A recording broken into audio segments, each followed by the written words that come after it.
I still dear. just Chinese. Shocking My racism. dude, my dude. Shocking racism. Ni We hao. saved the racism for the end of the stream. Oh, sorry. Bonjour. Hey, Wait, folks, how Wow. you doing? Welcome to Double Feature Horror Show, episode 22. That's a good number of them by now, I think. Right? There's a few of them. I think we're getting there. We're doing something exciting. This week, I have let my ambitions get ahead of me, and we are starting a new pattern of show. We are doing arcs. We're going to trial. Oh, that's good. That's good. I'll try it again. A big sound of astonishment and excitement. We're going to do some arcs, guys. Oh Nailed my it. god! Oh my god. I know. The excitement is palpable. What we are going to try and do so that I can impart a sort of more coherent education in the art of horror, which is obviously what you want to do in your evenings, right, guys? Absolutely. I'm going to do 3 linked films, 3 in a series, and then to reward you guys, we're going to do an audience choice. We're going to talk about that later, but that's a plan. 3 themed films, then an audience choice. That's the month. That is the plan. So that's. I think I talked about it at the end of last week's stream, but in case people didn't catch it, that is what we're trying going forward. Of course, it was a slightly unusual stream last week because we didn't have the regular co-hosts. But no, it was odd. My true crime needs were not met. Mitch filled in very ably, and I think we're going to have him back. But we are back on form this week, guys. The dream team is back together, and you know what I have to celebrate that. A special guest. Celebrate. Well, obviously, I do have my special guest. I've also got this. We're still commemorating it, guys. Look at that. You love to see it. Ooh woo, guys. Ooh woo. The dream team's back together. I did make other ones, but I decided I probably shouldn't share them, to be honest. NSFW, I'm guessing, right? Yeah. I'm not going to lie, guys. I'm not going to lie. Are they on X Hamster? Oof. I obviously have no idea what that site is. That's improper stuff. However, folks, you're going. Let's skip to it. Welcome back, Haryan. How are you doing, sir? Yes. Hello. I'm good. Sorry, I missed last week. I didn't get a chance to watch the film either. What was it again? It was The House of the Devil. Yeah, I've not managed to watch it, I'm afraid. But instead, I managed to watch A Tale of Two Sisters. So. Nice. And you made a very good video this week that I thought was very interesting. Yes. Well, for people who don't know, I'm a big fan of EFAP. That's why I constantly kind of simp for Mauler. Drags and the rest of them. Mauler. But their last 2 EFAP episodes were. I mean, the first one was purely based around Sam Piker not making content for one of their regulars, JXE, who also makes good content. He just had a JXE video up and, left an empty chair while the video was up for about 5 minutes, and then came back, ate his chicken nuggies, and didn't say anything during the video.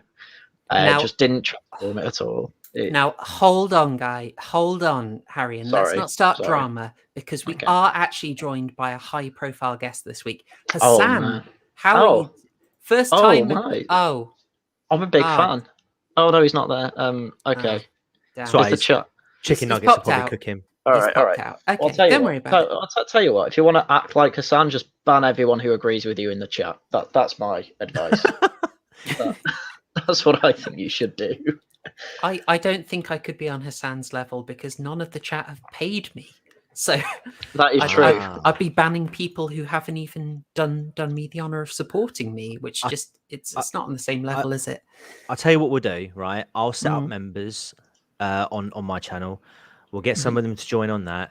Then you can be a mod on my account, and then we can do a horror show stream on my channel, and then you can ban them all there.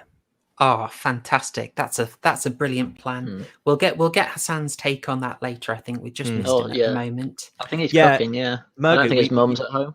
Murgut, we've got Hassan on the stream tonight. It's just unfortunately he's not here at the moment.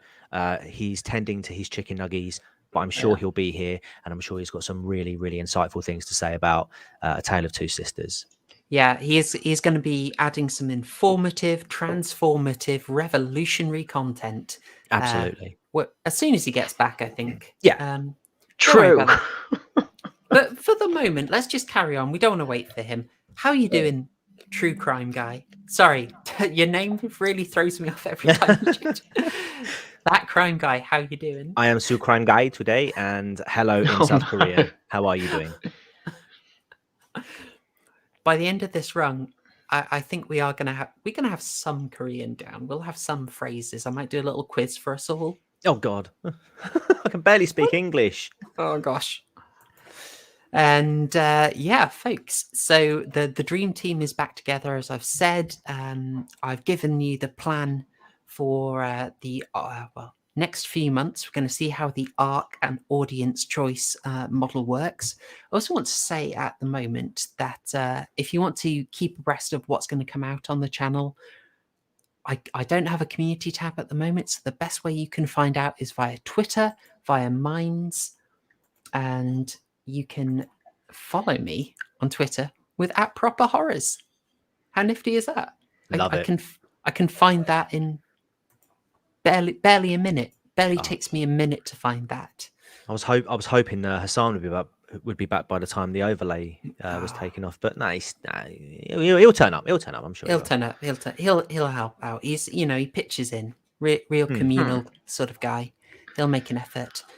The other thing I also noticed is now forgive some shameless YouTube action. I'm very sorry to have to do it, but I did notice that while the channel is growing very nicely and getting some views, which is really nice, about half the people who are watching the shows are coming back regularly, but they're not subscribed. There's the magic of YouTube analytics I can find out.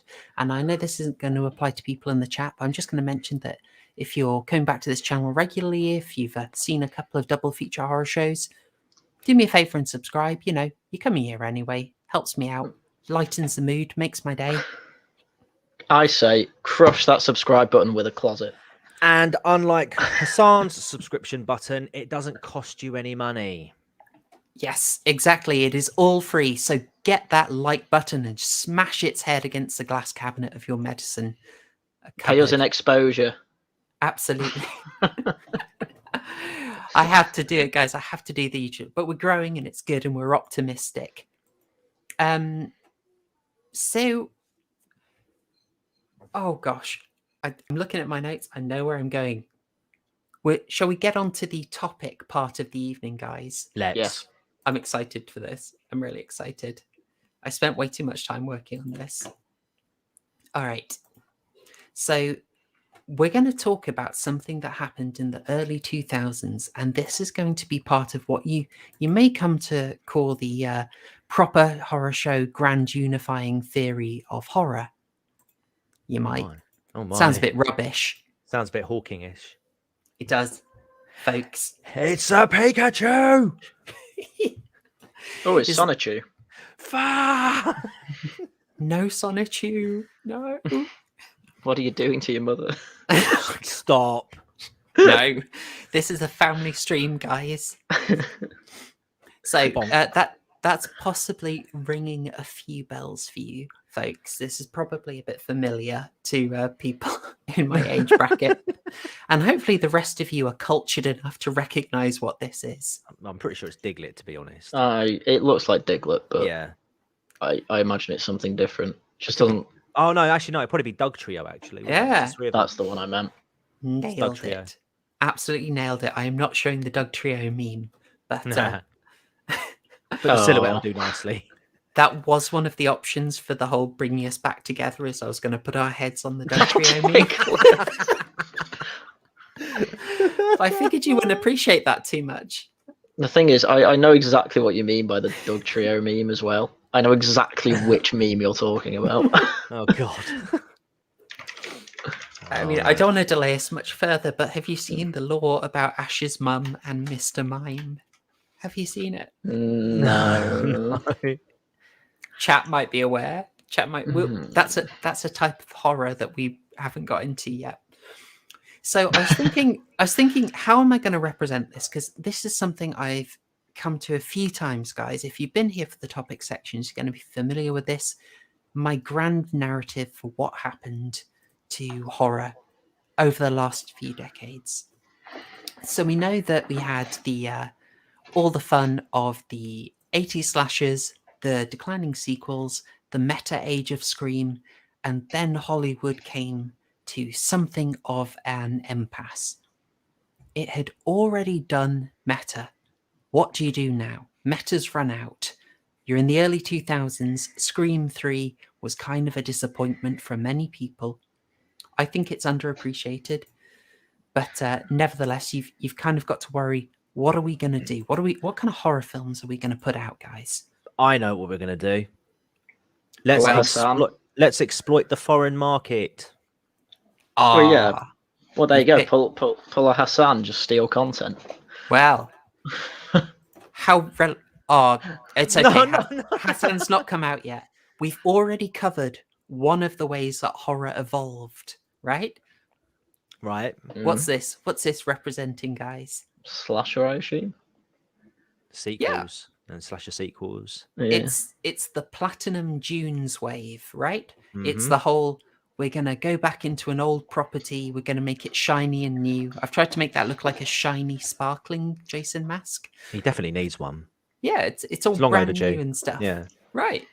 So we've already done that. We talked about that. When did we talk about Platinum Dunes? Was it Fright Night?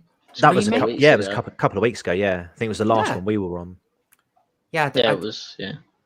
Yeah, so we've talked about that a bit. We've covered that. We haven't covered many of them, but we've discussed the concept of the Platinum Dunes wave, which started, I would say, in 2003 with Texas Chainsaw Massacre, which I actually watched over the weekend. And there were two more approaches. And today we're going to talk a little bit about the other approach, the second approach that they made. What do you reckon? Well, I take it that's supposed to be the Ring. Yeah. It's Japanese horror. Oh, I just thought it was like grunge emo. Yeah, the Ring. Is it? That's not grunge. I'm not gonna lie, it does look a bit grungy, doesn't it? Yeah. I got what you were going for. More grunge than grudge. I like that you made it pale. Oh, thank you. Thank you. Yeah, we're covering the second tactic that Hollywood moved into. That is looking to the east and, as you said, paying an exposure, right? Yeah, exactly. Oh no. Oh no. It looks like Bob Marley. It looks more like Michael Jackson, to be honest. I was going to say that. All you need is a little white glove next to it. Oh, yeah. no. And a speech bubble. Oh dear. I'm not the best artist, guys, I'll be honest, but I did have a lot of fun making that. Maverick Hunter's got it already. Yeah. Busted. So I thought we'd talk a little bit about this era, if you want, about the I don't know what to call it. I kind of think of it like J horror, K horror remakes, but to be honest, they kind of took from everywhere. And it's a pretty sensible approach, you know. We've already been remaking stuff that was popular in the 70s, the 80s. Don't want to touch the 90s yet. That's not retro. It's a bit too recent, too soon. So they looked east, and the first one that they went for, does anyone want to have a guess? What was the first Asian horror they remade? Seven Samurai. It was not a horror, but that is a darn good film. Well, it's also Magnificent Seven, but absolutely. If it's not a horror, then I'm stumped. We do have a guess. Hey, Beyond the Pale. Also, hey, chat. Hey, everyone. Sorry, I didn't say hi to chat earlier. Chat, Hello it's good there. to see you. You're welcome. Maverick Hunter, you have got it. You have actually jumped straight on was it. The Ring. It was. You said it wasn't a horror. Oh, sorry. That was to Haryan Seven Samurai. Oh, right. Okay. Oh, The Ring. Yeah. I was going to say The Ring. No, you nailed it. It's The Ring. So You did well. You're right. Okay. I've got a chart here because I've done my research. Okay, guys. So yeah, the Ring was first made in Japan in 1998. It's Hideo Nakata's, I guess, the one he's best known for. And so in 2002, Bingo. we get the first one. Now it's interesting. That's just before we get the Texas Chainsaw Massacre remake. That's interesting. It's quite mad, isn't it? Yeah, yeah. So we get that in 2002, and it's 2 years later. Well, just about 2004. We get our next remake, which is guesses in the chat, guys. That's got to be The Grudge. Nailed it. Yeah, a lot of chat. Our chat, you're on. You've got this. Yeah, it was. That was interesting. Starring Sarah Michelle Gellar. Oh, Sarah Michelle Gellar. Yeah. There's something that now I'll be honest, I don't really like the Grudge movies. I respect their use of Ted Raimi. I greatly enjoy Bill Paxton's attempt to speak Japanese, but that sort of bugged me because the Grudge completely took off the poster of The Ring. Do you guys remember this? Yeah, well, they remade it again last year. Me and my wife went to one of these drive-in cinemas and went to watch it, and I was convinced it was the Sarah Michelle Gellar one because I was like, "Oh yeah, I've seen this before." And then as I'm watching it, I'm like, "Did this stuff really happen? What am I watching?" It was a completely different premise in terms of because obviously the Sarah Michelle Gellar one was was almost like not a shot for shot remake, but it was very, very closely linked or tied to the original one, and they tried to separate themselves a bit more with this remake. But yeah, I remember I remember the antagonist of the film resembling Samara very, very, very strongly. Well, yeah. Tell you what I'm going to do is I'm going to get you up the poster for Grudge with the Sarah Michelle Gellar, and then I'm going to show you the Ring one, so you know I'm not. But it did give us this. I'm just getting like, oh, it's creepy as hell. It works though, doesn't it? It works big time. Right, hang on. I've got you the Grudge, and now I'm going to get you. You're going to see that they just use the same darn poster. Right. This is going to be a bit janky, guys. So please forgive me. Don't worry. Right. Nah. Hassan's not here to see this. So. Hassan will, he's a man of great integrity, I'm sure. It's a shame. He's really transforming the stream, I have to say. Yeah. The contributions are very important. So there's the Ring. Sorry that it's such a small one. There's Ring, the original. Makes the Blair Witch Project seem like a stroll in the woods. See it if you dare. I get it. So good. So good. And here is the one for the Grudge. Same damn poster. Pretty much. Well, I don't know. She's looking straight at the camera. And I'll tell you something else.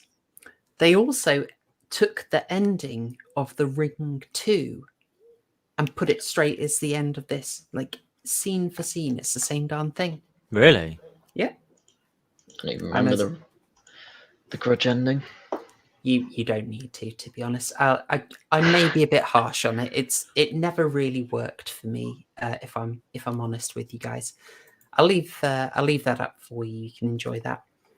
So, and I'll just say about the Ring remake in 2002. Controversially, I think it's basically as good as the original. Yeah. It made some changes. It's significant. It's like 20 minutes longer than the original, but it's got a lot more.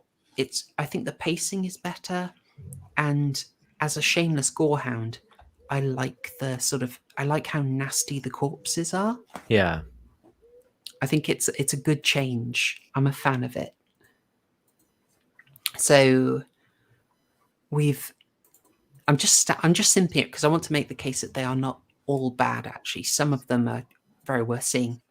But to catch you up on this, they did all right. So we've had one in 2002. We've had one in 2004. In 2005, we get a remake of Dark Water. That is another Hideo Nakata film. So hey, Nakata's The Ring worked well. Let's bring out another one of his. So we'll redo Dark Water. Make more transformative content, if you will. 2005. Then in 2006, we get Pulse. Now, I think this is interesting. At this point, you start to see something. The Hollywood remakes are now starting to be noticeably shorter than the films they're adapting. Okay. So this one is half an hour shorter. Right. So original Pulse Cairo is from 2001 is 120 minutes. The 2006 Pulse is 90 minutes, and I hated it so much I did not finish it. Then you get a remake of the Hong Kong film The Pang Brothers' The Eye from 2002. Was remade in 2008. That one's a bit of a banger. Highly recommended. And 2008 is when it's all kicked off. Okay, so I've got you a 2002, a 2004, 2005, 2006, 2008. There were 5 releases that were all Asian horror remakes. That's The Eye, Shutter, Mirrors, The Echo, One Missed Call, and some of them, again, noticeably shorter than what they're adapting. Clearly, you know, the model had been proven, and then we hit this glut. And then it kind of dies out. Yeah. Well, superhero films have kind of done that now as well. So. Yeah. Yeah, this happens. I mean, it should be noted that the film we're going to be talking about tonight itself got remade in 2009. That was it was called The Uninvited, which I think was meant to be the original title of this film. Funnily enough, there's a lot of crossover between this film and The Uninvited 2009, or it was the sequel that was meant to be called The Uninvited, because they made a sequel of this film. Did they? Yeah. Oh, good man! I did not know that. I know it's based on basically a fairy tale yes, which is impressively gory. Yeah, actually, no, I don't think they made a sequel of it. I think I might be thinking of something different. Okay. But yeah, but impressively gory stuff. Yeah. Yes, so that was in 2009. As you said, The Uninvited, and again, this was 1 hour 54, and The Uninvited, the remake, was 87 minutes. Yeah. Now, I will point out that whilst I do talk regularly about you don't need to pad the film, don't know, if a film can't make 90 minutes, sometimes you do wonder.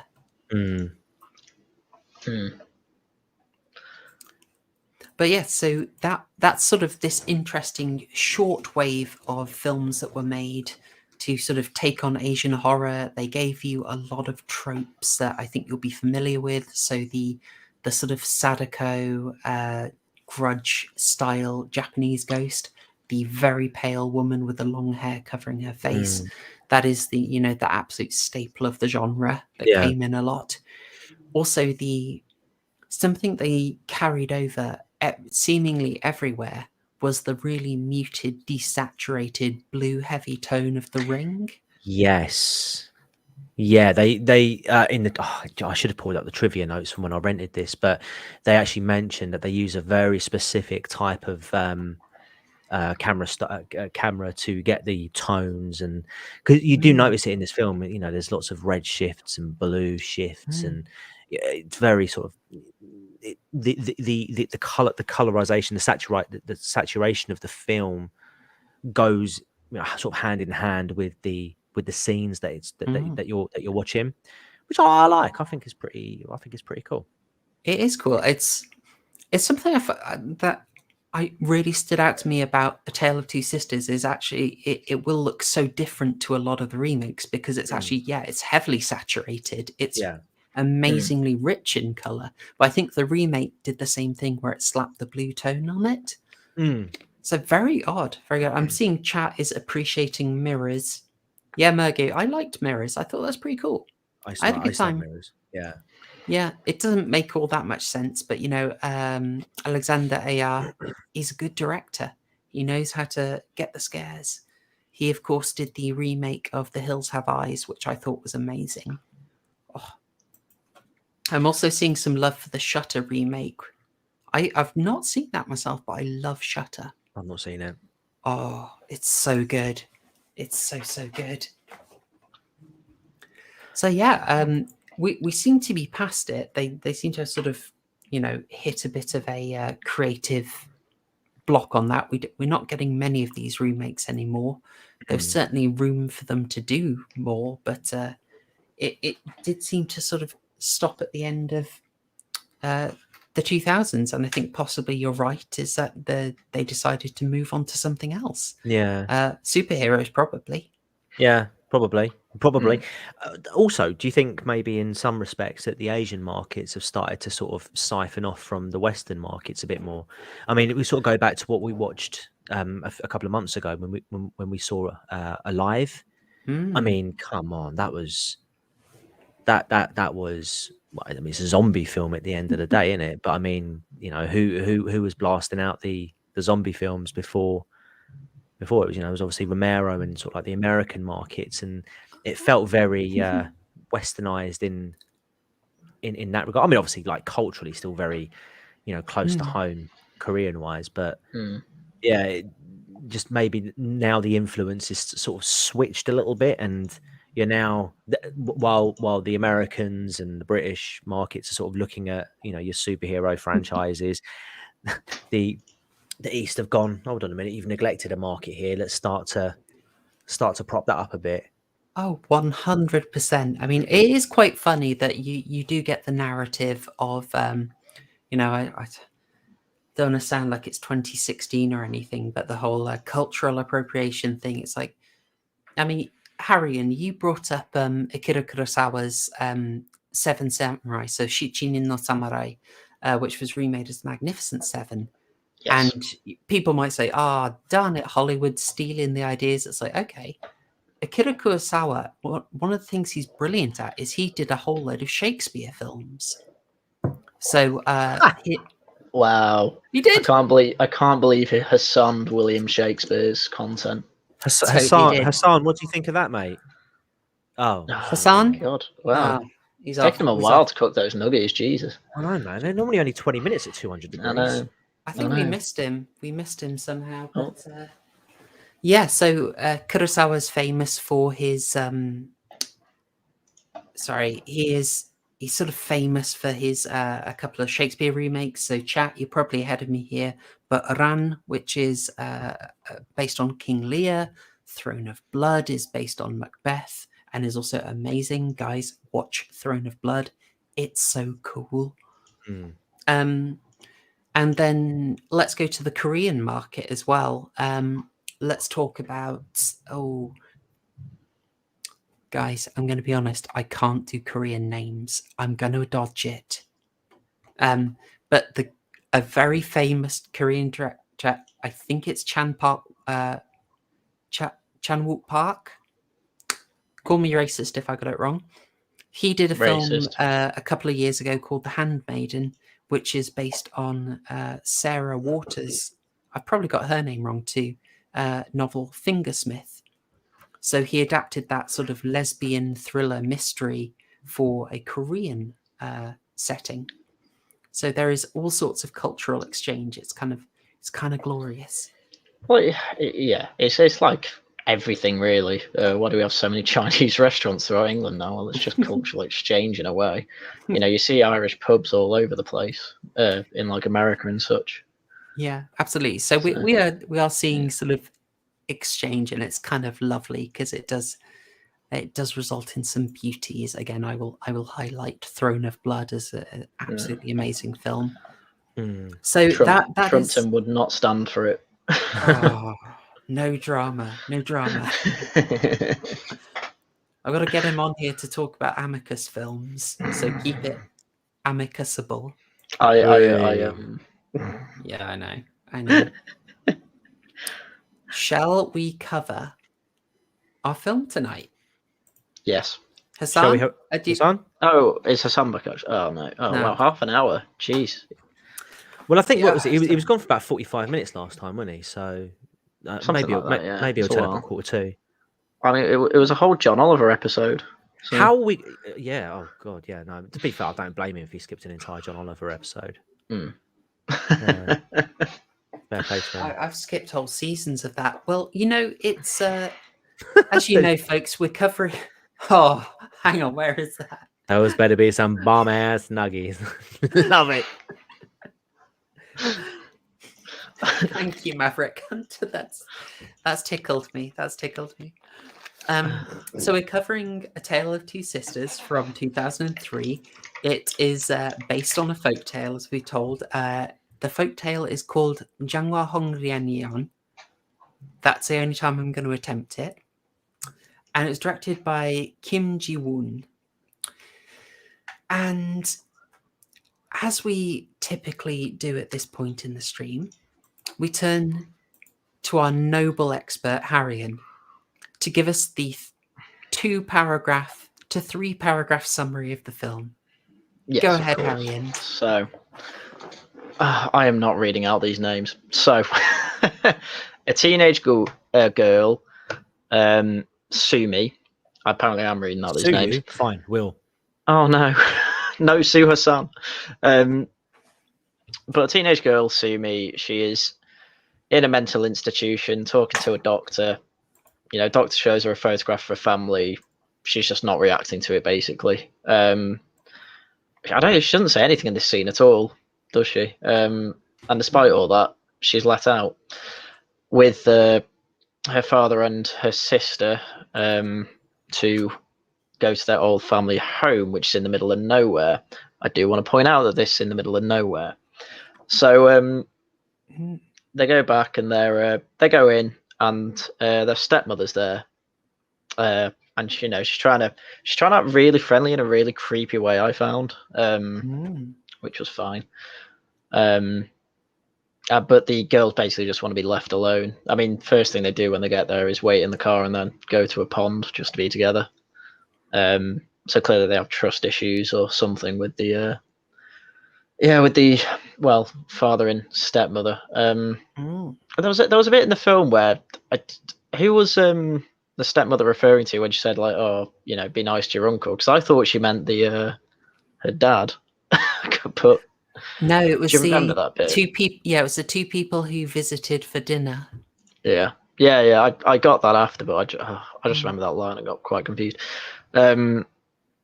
So nightmarish visions start haunting the 2 girls, and clearly they find solace in each other. It's kind of implied that Sumi's sister has been abused by the stepmother because she keeps asking, "Oh, tell me if something bad happens," and "Oh, you're injured. Who did this?" Screams and whatever. And you also have the the sleep paralysis demon as well that I think supposed to be their dead mother. Yes. It's never really made fully clear that, but yeah, it's the dead stepmother. I mean, most of this I'm getting from the wiki. Are you just reading the plot from the wiki? I can do that. I've got it open right now. Well, I had to read the wiki plot because some things just weren't made clear to be in the film. So the teenage girl Sumi is being treated for shock and psychosis. Well, yeah. Look, it's for a reminder of the film. So, a bit later, Sumi goes exploring. She finds this little box with a load of memorabilia in from her mother, and there's a load of pictures in it. And it's revealed to the audience at this point that the stepmother was actually the old in-house nurse. For who you don't know. Did anyone else get that she was the in-house nurse? I just didn't get that from the pictures at all. Do you know what? To be fair, I didn't get it. It is a bit subtle, to be honest. It's easily missed. I'll give you that, no problem. Do you think that there's some like translation issues?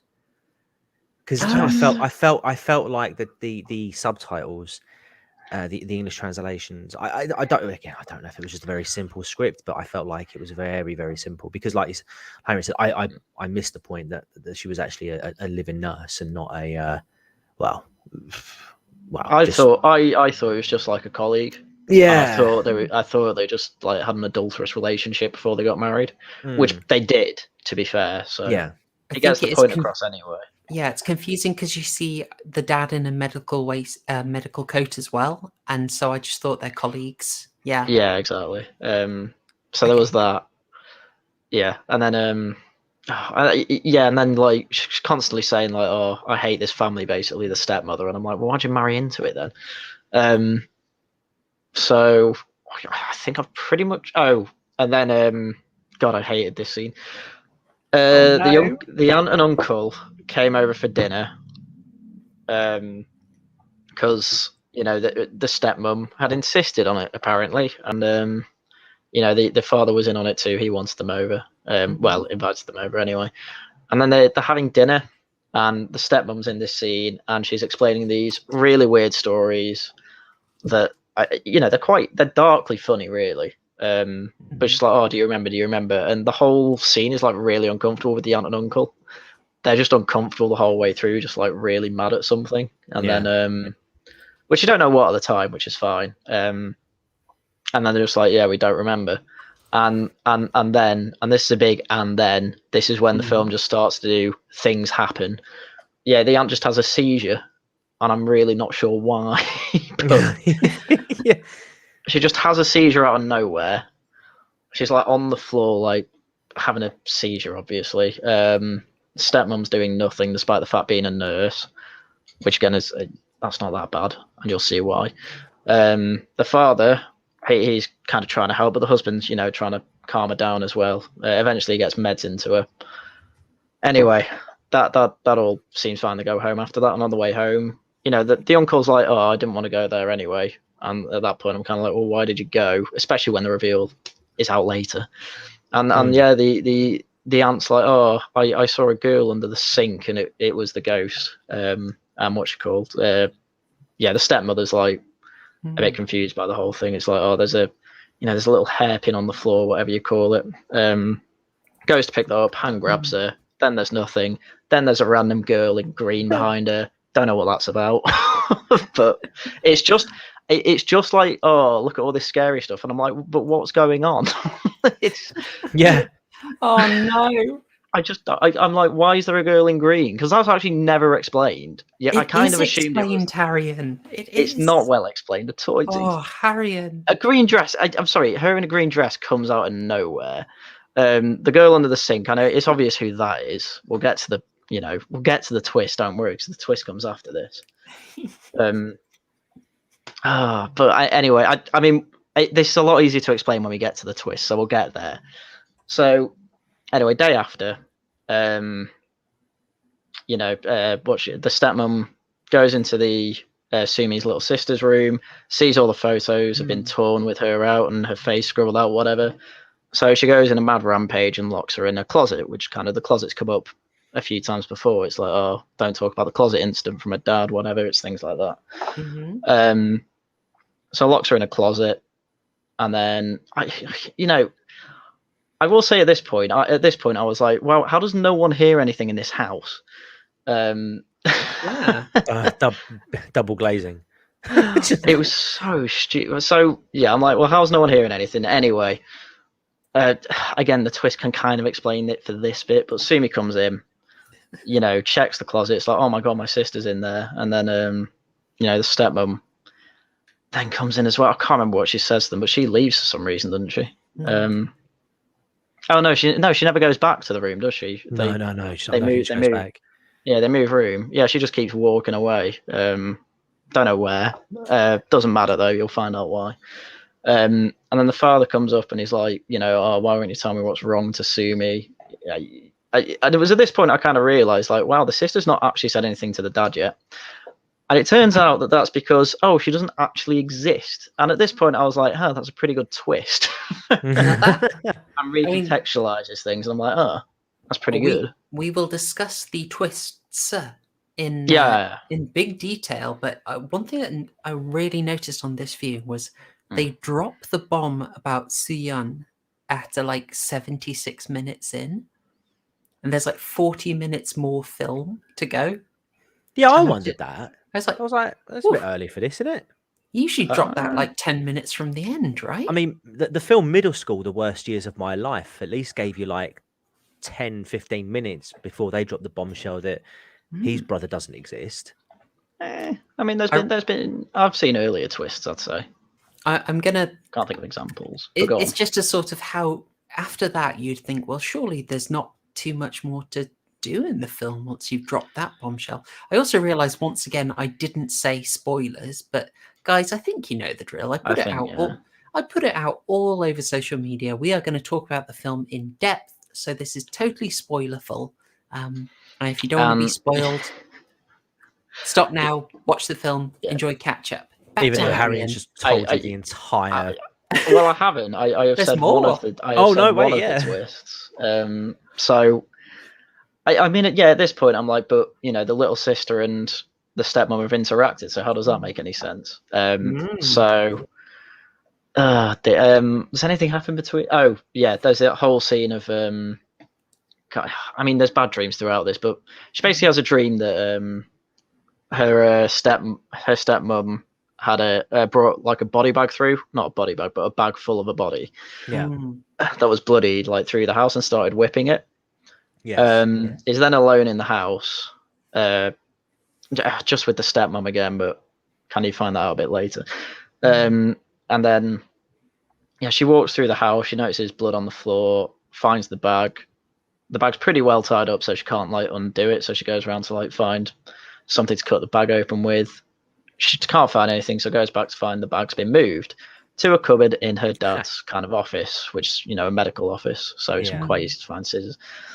So she opens it and tries to cut the bag open again before being confronted by her stepmother, and then they basically get into a big fight, completely smashing up the office, going back in the middle, and eventually her stepmom gets stabbed in the hand, and Sumi gets knocked out on the side of a counter in the office.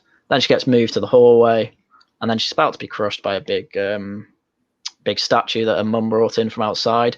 I didn't see that statue at all beforehand, and I didn't know they had statues.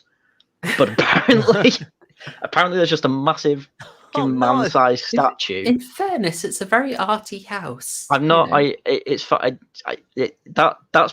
most nitpicky thing I'm probably going to say, but it doesn't really matter that bit. And then she's about to smash it on her, and then the door opens for the father to come back. She drops it next to her instead, and it's all smashed. And then she's injured and whatever, so her dad tries to kind of nurse her back to health for a bit, and then the stepmom's on the couch, and she's given the medication, which she's given at the beginning again, which I didn't mention before, but medication's just been given to the stepmom. So I'm kind of like, oh, maybe it's like anger issue things or whatever. You see, the medication is almost always given to the stepmom. Yeah, exactly. And in this case, it's like given to Sumi, and then you're like, oh, goodness. Wait a minute. No, it was still the stepmom at that point. And then she said, I can't remember what she says, but she basically says like, she's a little bitch or whatever. I can't remember what she says, but basically complains about the family again, about the stepdaughter again. And the dad just goes, well, I'm sick of this now. Take your medication. He called someone in for some help because he quote unquote can't do this alone.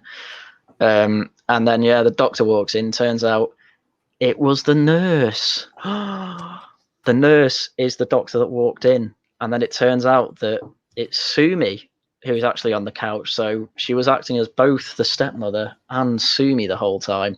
I hated this twist. Absolutely hated it. Do you know the interesting thing about this twist, guys, is the fact that Sumi, under her, I need the names. Her Suyeon? Suyeon, not Yeonju persona. The stepmom.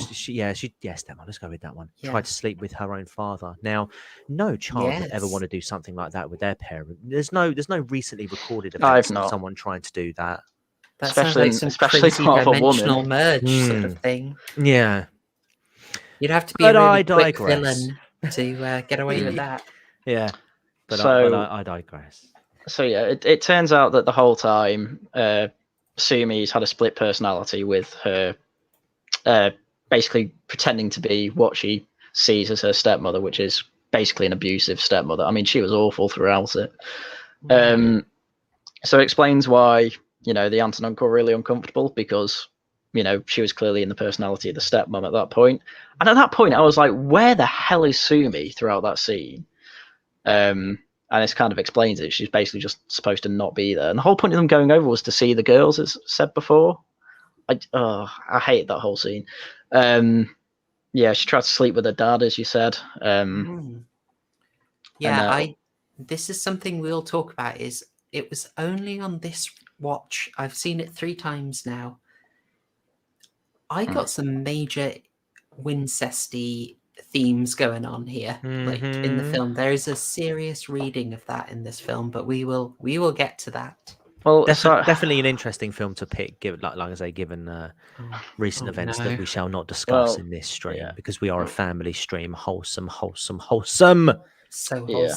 Well, yeah. As I say, we'll get into that because I've still not finished the plot. And then, oh my god, also, I know. And then, oh yeah, it's not that complicated. And then, it turns out that it was actually Sumi that dragged in a big bloody bag in and just beat her up. But it turned out to be a porcelain doll. I don't know what made the blood. Well, the blood wasn't actually there. That was hallucination, to be fair.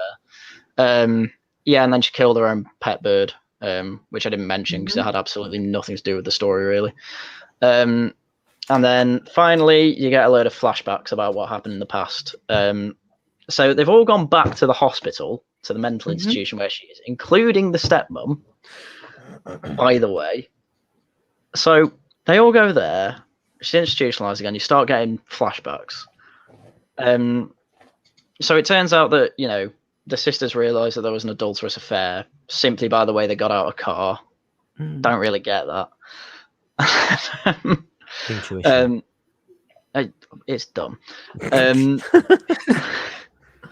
And then kind of as this is happening, it's kind of switching between flashbacks and what's going on in real time. So there's a bit where Sumi's grabbing onto the stepmom's wrist a bit hard. I'm like, I don't know what's going on. Okay, she's mad, I get it. And you find out why. It's because one random day in the, I don't know what their surname is, household, they have their aunt and uncle over. The stepmom's there, although just a nurse at that point. Their dad's there outside doing something with the car. Her sister just woke up in her bed. She goes over to the cupboard because she thinks she hears something. Her mum's dead in the cupboard, having hung herself or OD'd. I'm not sure which one she did. I think it was both. A little bit of Epstein with a little bit of Hutchins, Stephen Gately. Well, my whole thing with that part was, why the hell would you do that? If you want to do it in a cupboard, why not your own? Anyway, she decides for some goddamn reason to do it, 1 in a cupboard and 2 in her daughter's cupboard. So her daughter finds a dead mum, whatever, because she's dying of something. It's never mentioned what. It doesn't really matter. It's a terminal illness. So then she panics, tries to wake up a dead mum, somehow pulls a whole closet on herself. As you do. Fine. Everyone in the house hears it. Everyone in the house hears this massive cupboard falling. The only one who goes upstairs, not in any particular rush, is the stepmom or the nurse, whatever you call it. Yeah. So she just goes to the doorway, sees the cupboard on her, can see the hand like grasping for eggs. She's being asphyxiated this whole time. Yeah. Walks away because she's a B word.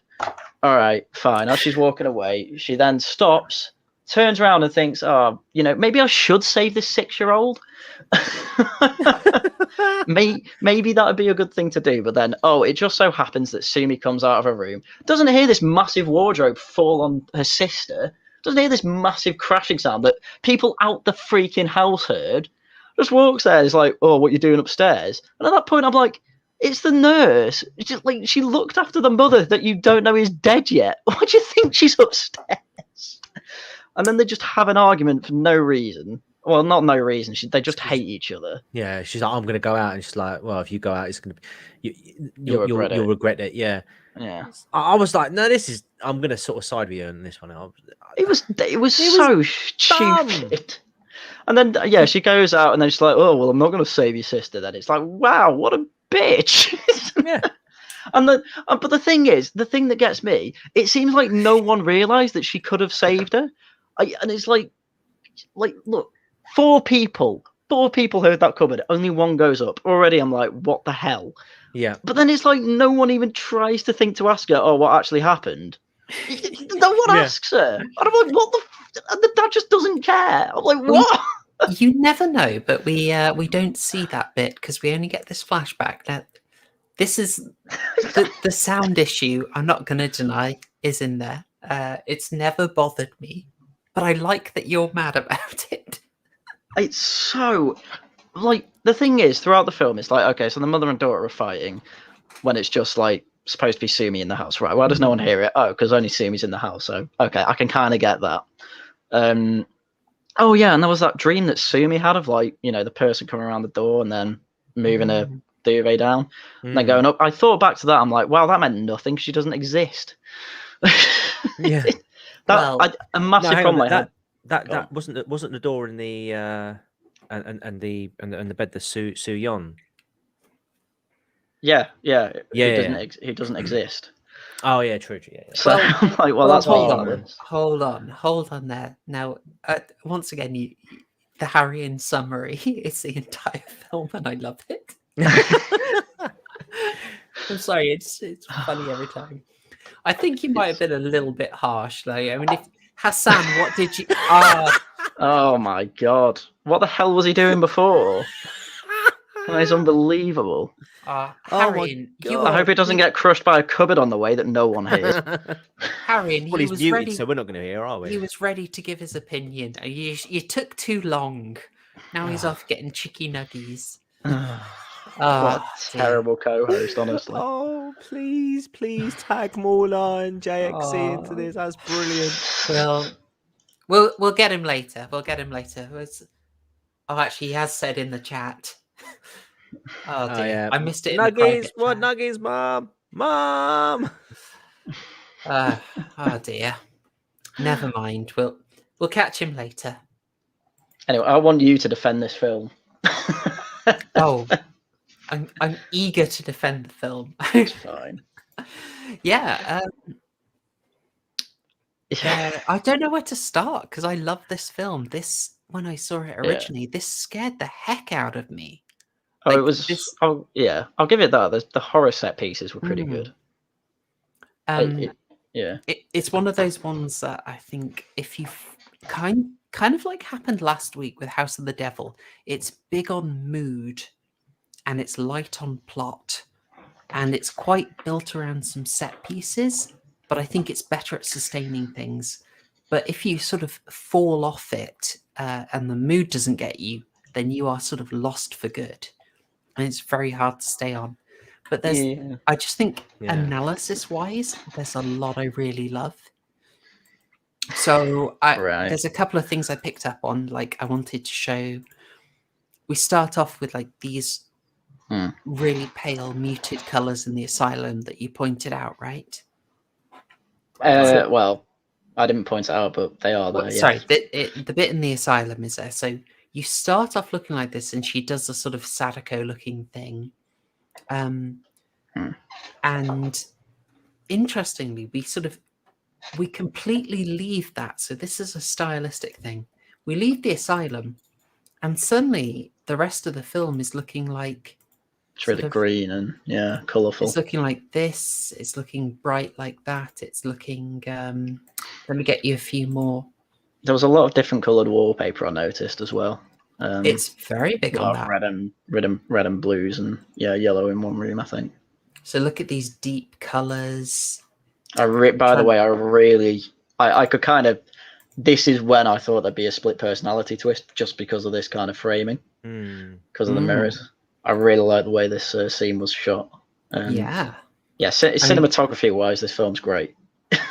So you might be interested to know like some of the other stuff from the director. There's this kind of awkward thing, I'm terrible with Japanese names, but I am abominable with Korean ones. I really struggle. I feel bad about it. I have a difficulty holding them in my head. But I realized I've seen quite a few of this guy's things. So the director Kim Ji-woon, he did a section in a horror anthology called 3. He also did I Saw the Devil, which I think probably a lot of you will know. I know a whole bunch of people have told me to watch I Saw the Devil. I do have it, actually. I didn't like it, but I do have it. And he also did this fantastic film called A Bittersweet Life, which is a really cool action thriller, very tense. So the director, he's a solid guy, and he fills the film with this. So you kind of look at it, and it just, the way I sort of read these really saturated, really neat things, it's kind of like a doll's house. Like, it looks artificial, right? Or Yeah, not. I know what you mean. It's kind of, I don't want to say it's like an acid trip because it's not, but I know what you mean. Yeah, it's excessively colourful. It looks a bit artificial. It looks a bit weird. And the film is trying to get you, I think, thinking of that. And I also like that it just starts dropping things very early with the weirdness. Yeah. So I mean, yeah, it's the first night. Yeah, well, go on, yeah. Well, not even the first night. This is one of the first things that Sumi sees in her room, is the copy there. Oh, yeah. I remember that. So it's like the symbolism is all over the place. Like, it's there in the sense that there's so much symbolism. But I think you probably get it sounded like you both got a long way into the film and had not realised the twist. Is that right? Yeah, I suspected there was something up with the sisters, but I didn't think. Yeah, I was surprised by the plot. I think I messaged in the Discord chat. I was just like, wait, what? I mean, yeah, it was that was the moment. I was like, what on earth?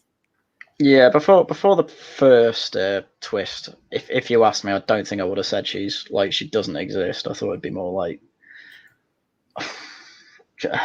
that. Well, I wouldn't have guessed she was dead. I'll put it that way. But yeah, I think I was sort of like leaning towards like an imaginary friend or something along those lines. I wasn't actually expecting some sort of tragic circumstance. That again, the comparison. It's funny. It's on Netflix. It's a kids' film. Middle School, the worst years of my life, has the same premise as this film in terms of the bereaved sibling. It's the same. It's the same thing, but just handled very differently. Yeah, but I mean, this kind of my problem with bits like this. Like, I can't see his character development when it's kind of she's hallucinating everything. It's a bit meaningless to me. Did the incest angle start to sort of creep in at this scene? Not for me. For me, it did. Okay, so I mean, I've talked about a bit about some of the design of the film, about how it looks. It's just gorgeous. Okay, it's a gorgeous film, and it gets in a lot of the tropes. But I'll talk about those a bit later, because there are sort of two key set pieces in the film that I think are amazing that I want to talk about in a bit more depth. Haryan hated one of them, certainly.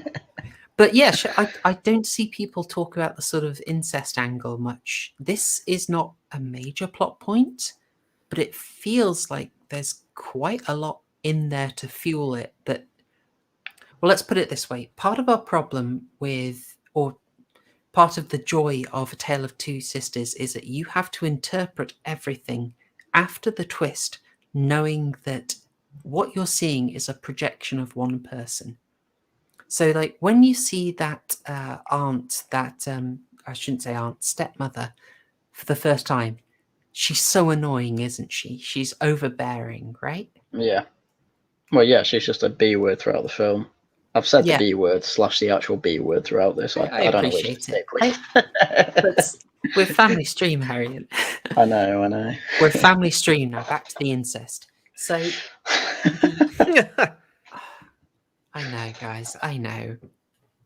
So you realise that it's something I find really interesting is like the stepmother here is what we're seeing is actually a projection of what Sue Me thinks the stepmother is like. So a total, overbearing, interfering, fake, nag, B word, all you want to throw at her, right? Yeah. And then you're like, hang on, no, that's Sue Me's projection.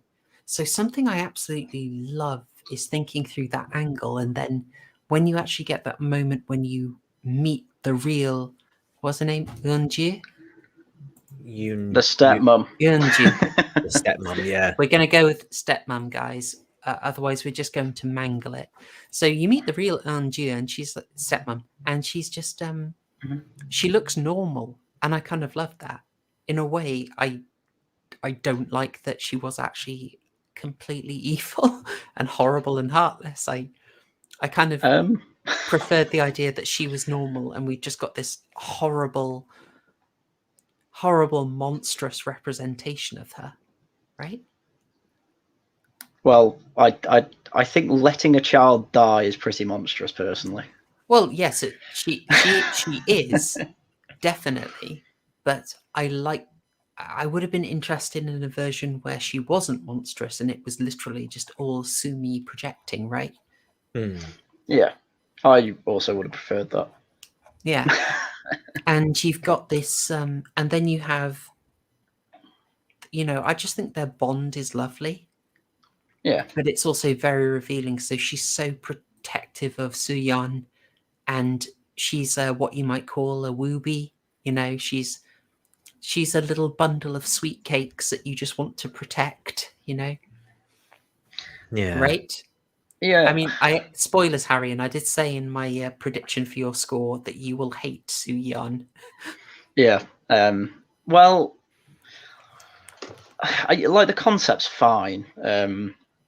Obviously, well, I guess in the split personality, it's kind of an imaginary friend angle, but still, or at least a hallucination that can work. The problem is that there's so much kind of a lot of this film is dedicated to kind of character growth between essentially what is Sumi and her imaginary sister, and then when it turns out she's imaginary, it's like, well, all that was meaningless, and she hasn't grown. She's back to where she started. Whoa! Meaningless? No. Oh yeah. Okay, there's another film I would love to talk about that is a lot. It's, I mean, how can I say? I wouldn't say it's meaningless. It's certainly not really reflecting anything actually happening, but it's deeply meaningful in terms of what the character is thinking and how the character thinks about things, right? Yes. I'm trying to think of a way to talk about I want to talk about the film that this is highly relevant to without being a big spoiler. I can't. Fight Club. Kind of. Oh, you know what? It's not going to spoil it too much. It's not going to spoil it. David Lynch fans, Mulholland Drive. Okay. Think about how much of that is... Okay, so a lot of it is like you get two versions of the same story. I thought you were going to say Dr. Dolittle. Oh, gosh. No. Please. So, So, just to make it a bit more concrete here, the projection of Suyeon we get is this sort of adorable, wooby, you wish to protect sort of sweetheart. Yeah. And that's because Sumi feels she's failed her. So she sees all this sort of... She associates Suyeon with being a victim, so she keeps seeing that, and she keeps imagining the stepmom from our good call years Mulholland Drive stream. Yeah, could do. I haven't seen it, so yeah, I'll be up for that. Is it a horror? It kind of. I just want to ask Harry a quick question. Have you seen The Nutty Professor? No. Oh, okay, doesn't really apply then. If you ask if I've seen a film, the answer is probably no. Okay. Right. Never mind. Doesn't work. Great. Thank you for ruining that. You could have just said yes. Yeah, but then that would be a lie, and lies make baby Jesus cry. It's true. So does what you do at night, Haryan. Yeah, we've heard, mate. We've heard. We've heard. We're on the stream. Fucking Let's hell, keep- Tash. Hey, I'm glad she She's in- tried out that she's in thing I chat. suggested. What? Lavender in the pillows, guys. It's so relaxing. You'll be straight off. Anyway, back onto the film. With the pillows. What? Oh no, family stream. Family stream. So I'm sorry guys, I've lost it.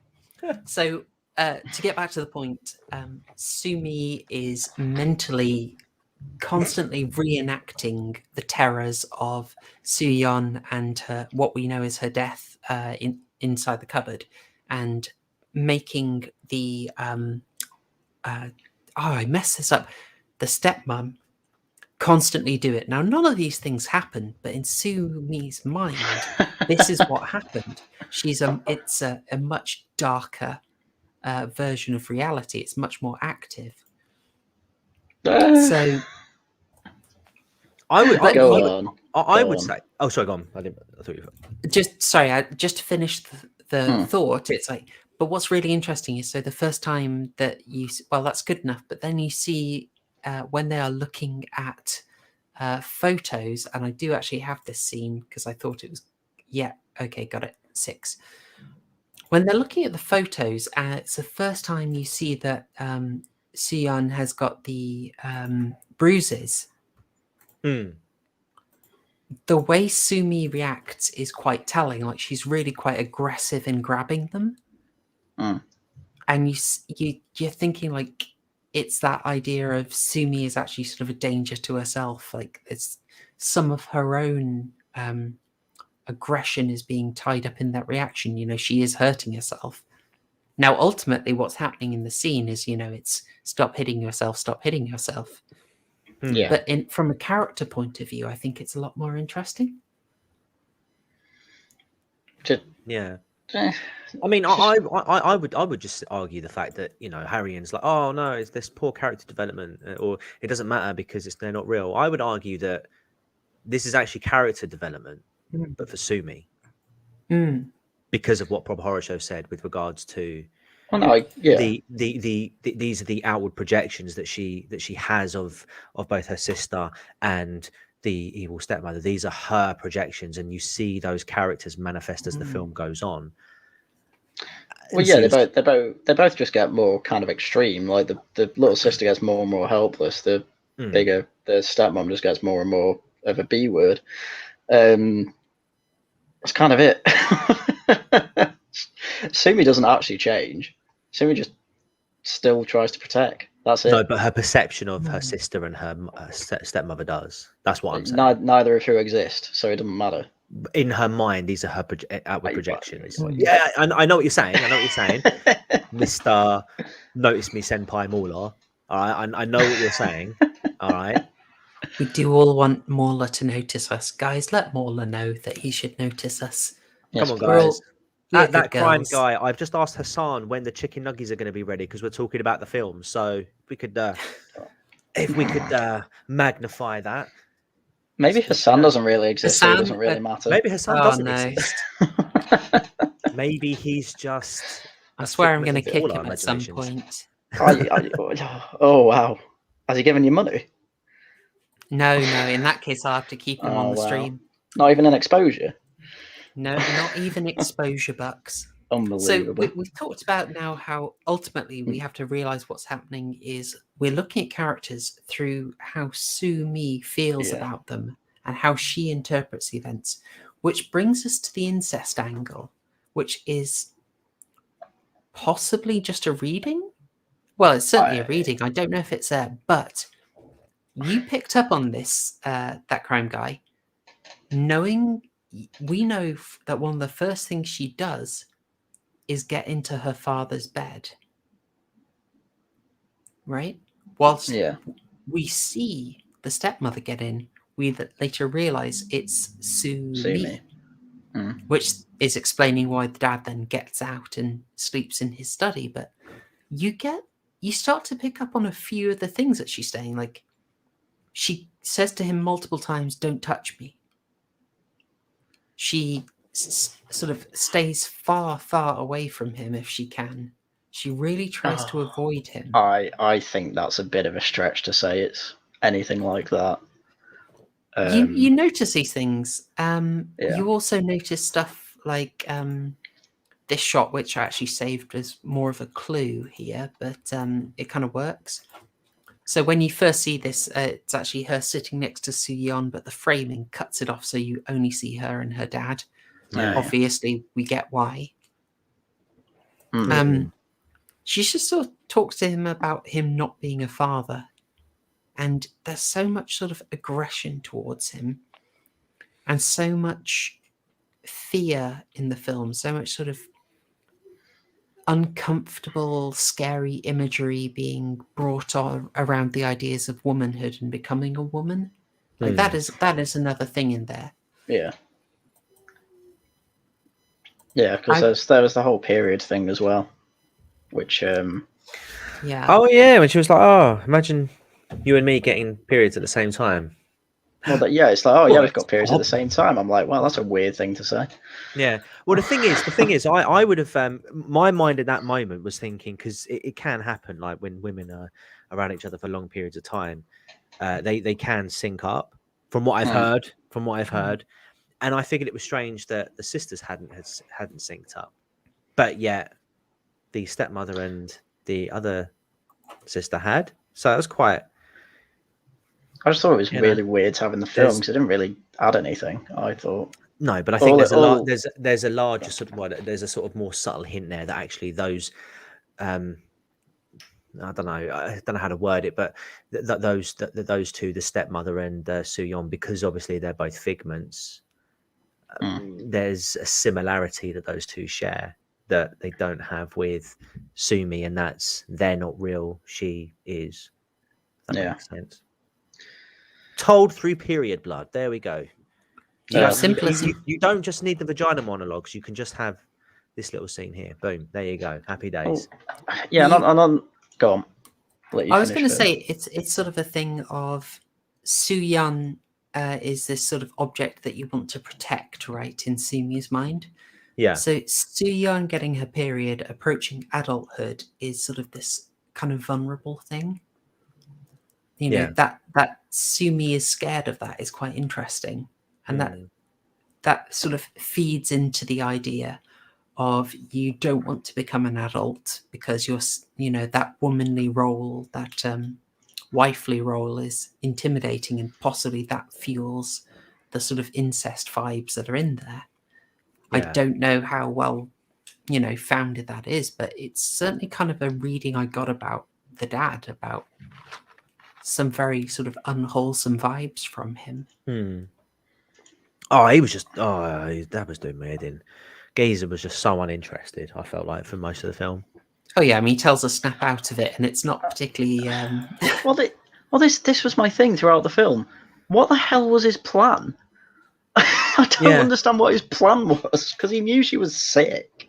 And he obviously, because she gets the medication in the first night, so he knows that she's got a split personality.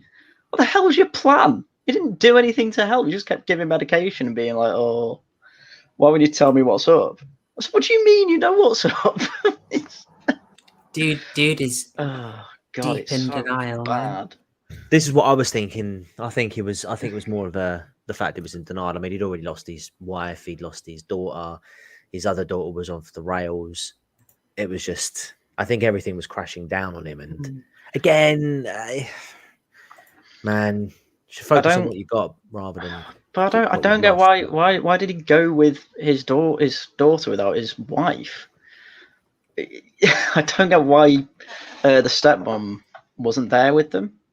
That's never explained. It's just sorry, in which bit, Haryan? Just the whole film, because we know that the nurse is still alive, and they did get married. Like they did get married, as far as I'm aware. I get you. So why didn't she go with him? Why was she? He knows they're antagonistic, and so he thinks he can handle Sumi just by himself. So he's talking to the stepmom at the start of the film. Whenever he's on the phone, he's talking to her. You don't realise that until the very end, obviously. So, but the idea is that he will introduce them eventually, but he thought that Sumi might be better and might be able to handle it. But That's he's fine, I've pushing just missed that. normality. He is Yeah. pushing normality because he's like, look, we can keep going on. You're going to be fine. Look, we'll even have this dinner party, which I'm segueing to. I can never pronounce that bloody word. Because It's I mean, easy. this is a ridiculous idea, isn't it? Like, Yeah. that absolutely. You've just got her out of, you know, a mental health facility, and she's clearly not displaying great signs. I think she's already sort of smashed a teapot and run away from him. You know, she's not doing well.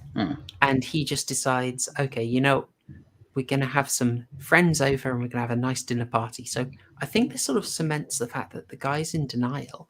Yeah. Yeah, I got that vibe.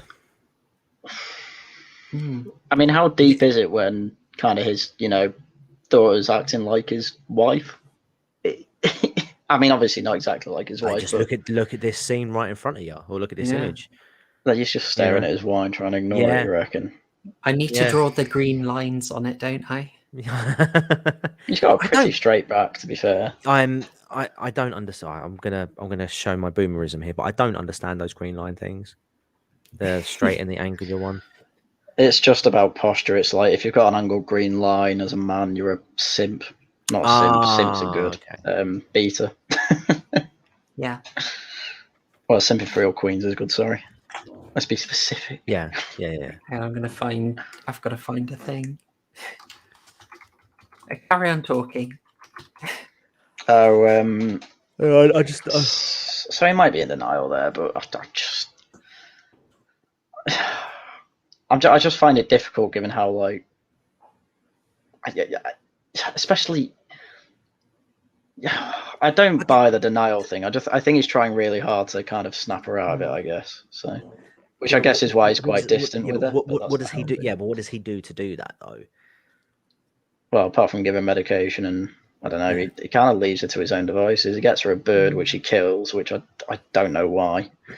Because I think she does it under the as a split under her stepmom. Yeah, right. under her stepmom. And then as a stepmom, she blames the hallucinogenic daughter. It's a bit weird. Yeah. The death of the bird is actually a reference, and the placing of the bird's corpse in the bed is a reference to the original folk story.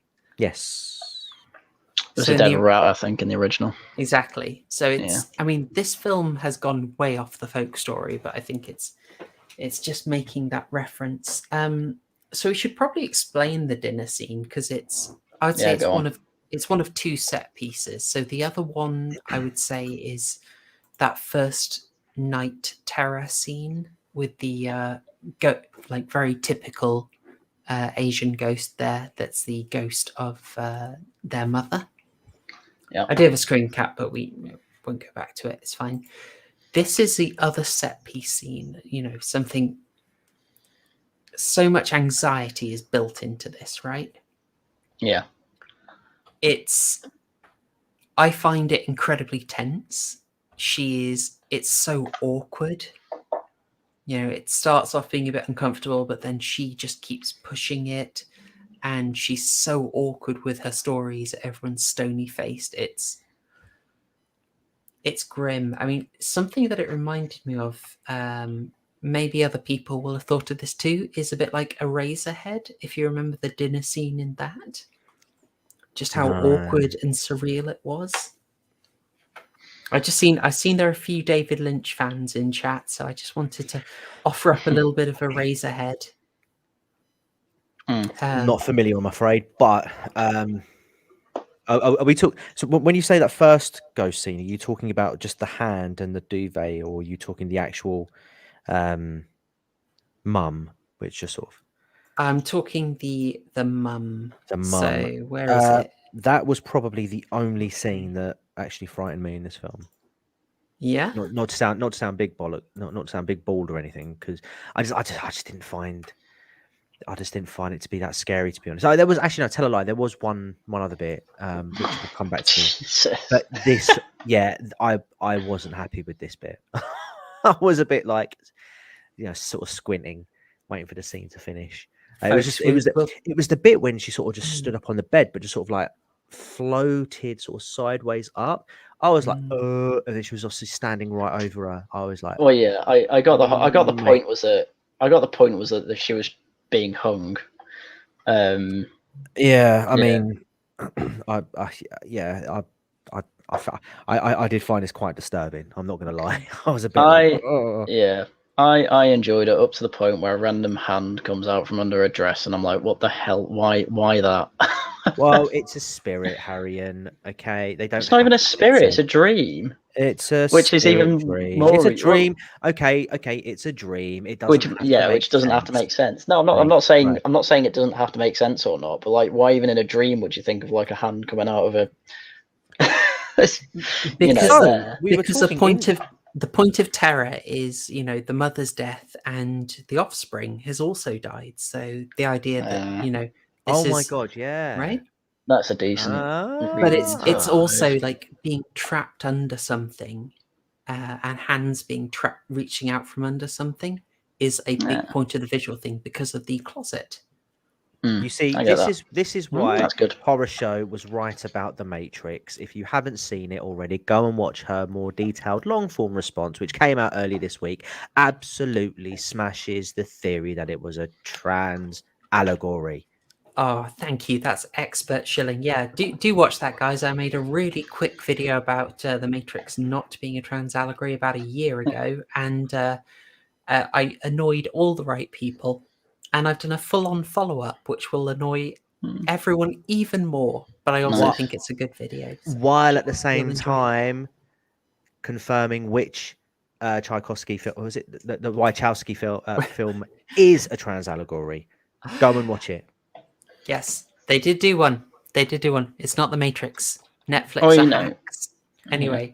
What you could do instead is just watch Hassan's stream until he puts Prop Horrorshow's video on and doesn't react to it. So it's like watching it. Yeah, that's the plan.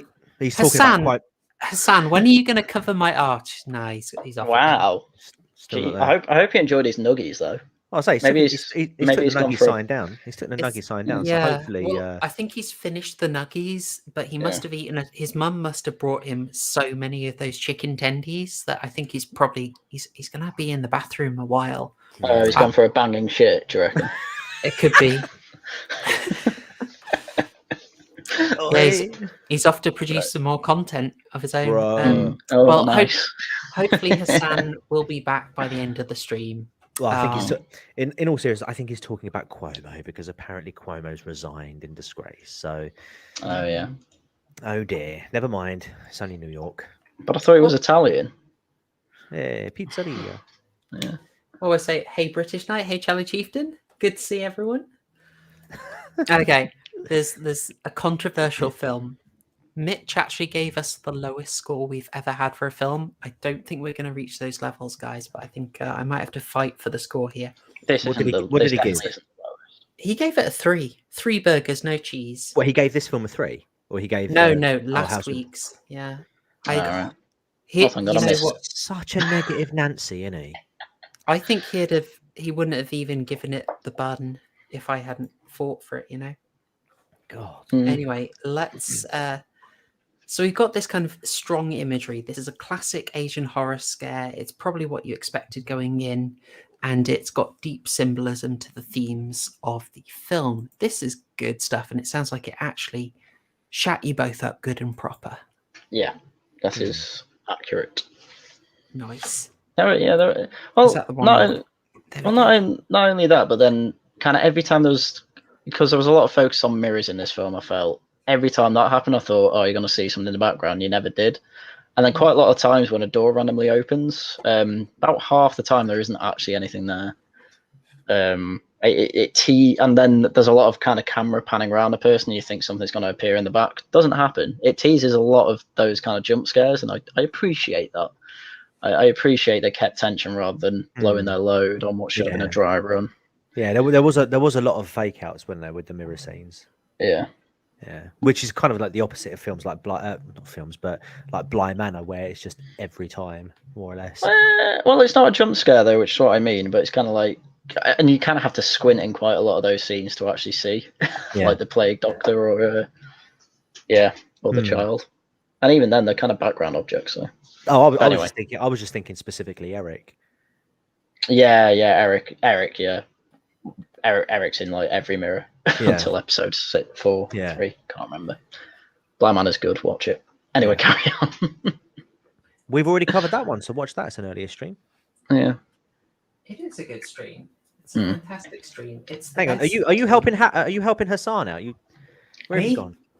Me? Oh, nothing. She's in the kitchen cooking nuggies. Either that or trying to pull him out of the toilet. All right, sorry. Back to the. I was doing absolutely nothing, guys. This is a professional stream. Absolutely. So, we've got the awkwardness. This made me feel tense. This made me feel really awkward.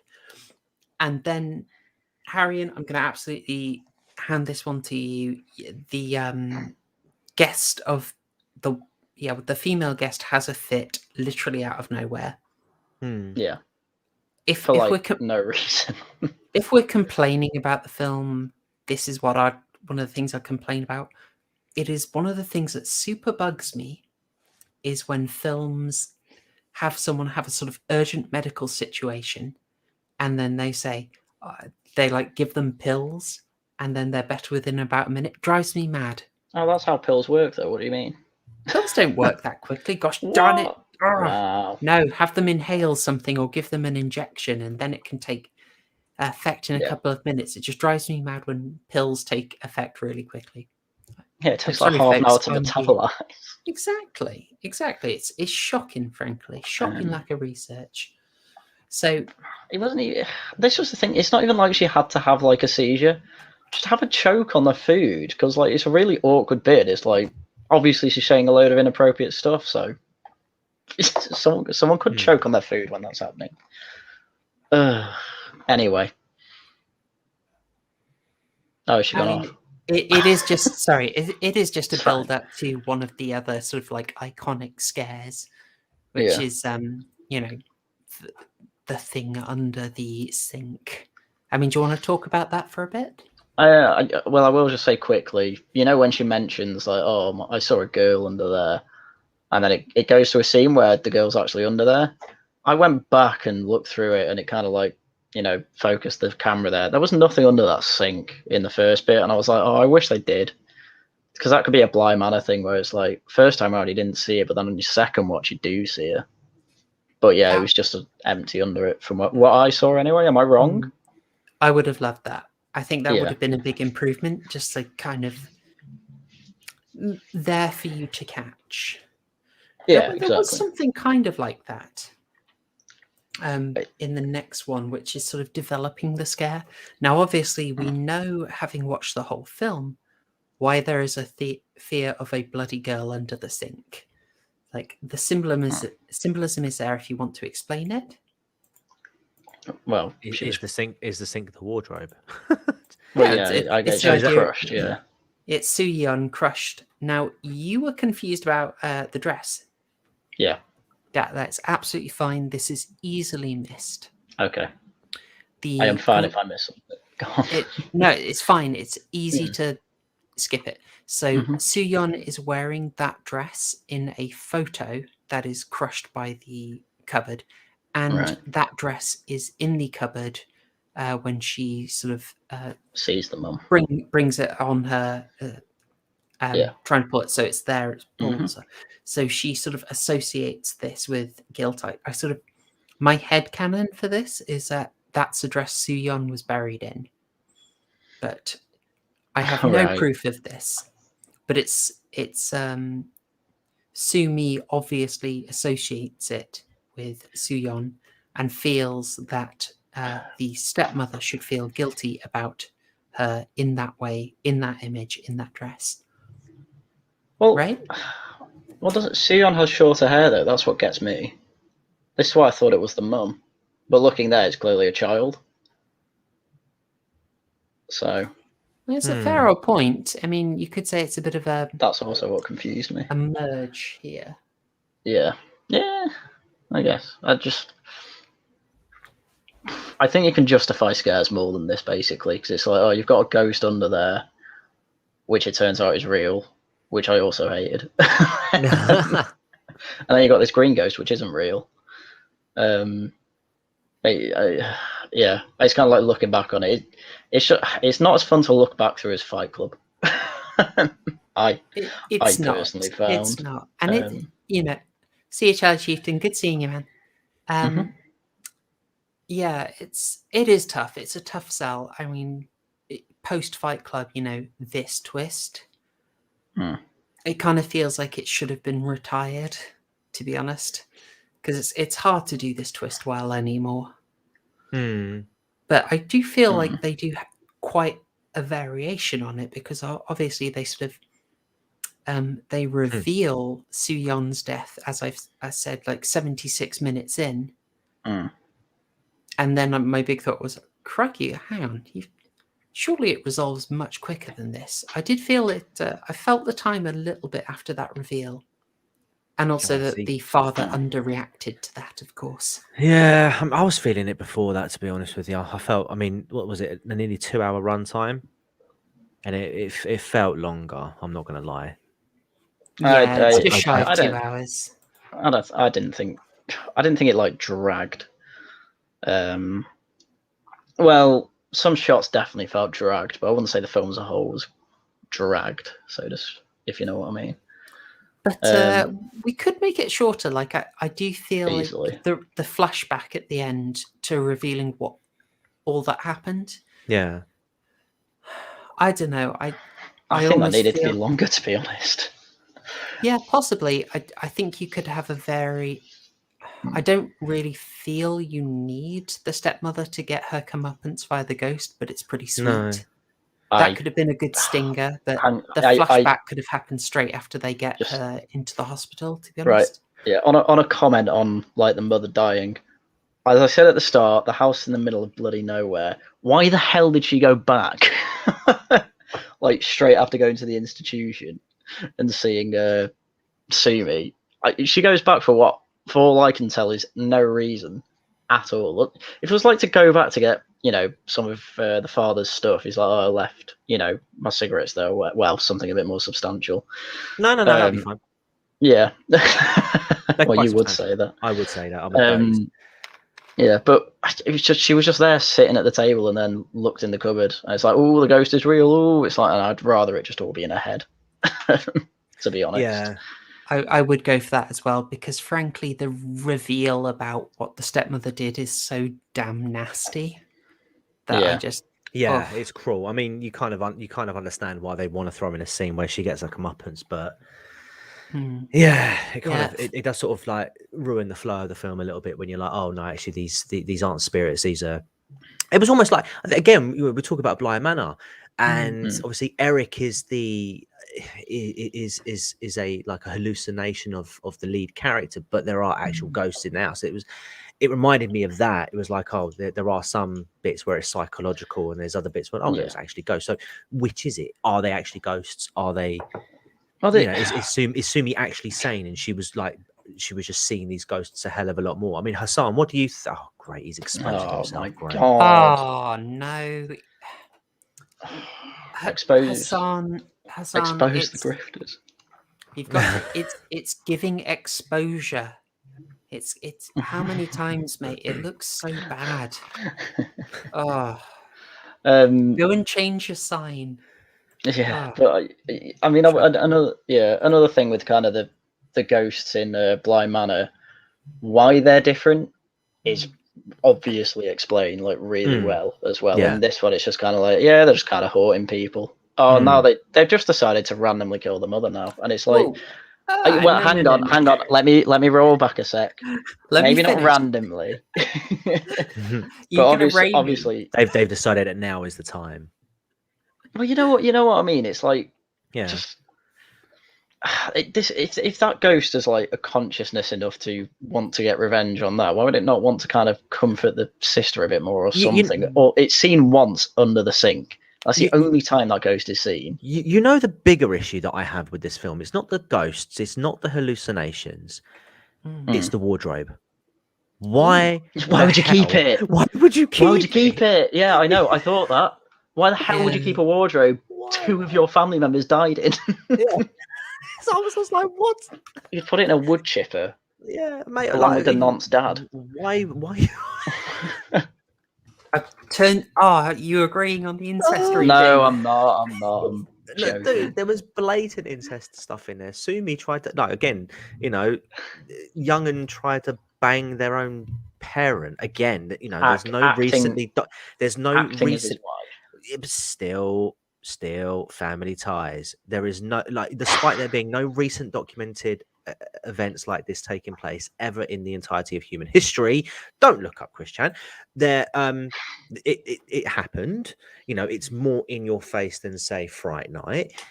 I'm with Horrorshow on this one. This had incest tones, and I was picking it up from the moment when they were first, the girls were first in bed. The way that they were embraced, it felt more than just protection. Did he spoon her? She tried spooning him, I think, and he was like, "Get out." But the way that those two were crossed up, there was obvious crossover. I think it's a stretch, especially with the I think that was the aim.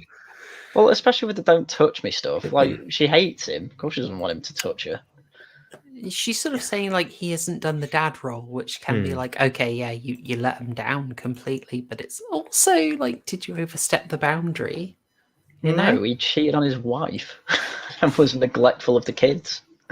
Well, it's the beauty of multiple readings, Yeah, but not when they're wrong.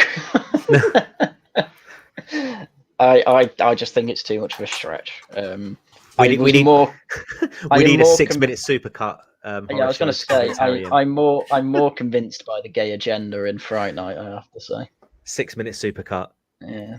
See, I'm not gonna champion a Snyder cut of this one because I felt like 2 hours was almost 2 hours was long enough. But I will endorse a Horrorshow 6-minute cut. What do you want me to get on the TV? Don't answer that. Damn it. Because I did put Ricardo Milos in on the Fright Night gay supercut. So. You did. And I'll do it again, gosh darn it. Yeah. No regrets. Right. Yeah, so where are we up to? We've got the reveal, haven't we? We've done a bit of the Wincest, we've done some of the stylizing, we've done this just beautiful direction, and we get to the end, and I remember what it is I wanted to talk about. It was the idea of the ghosts and who they go for. Right. So remembering that this film is basically Sumi processing trauma, processing her feelings towards everything. Yeah. There's a line that the stepmom, which is obviously Sumi telling herself, is like, you can try and forget it, but you never can. You think you can push it out your mind, you never can.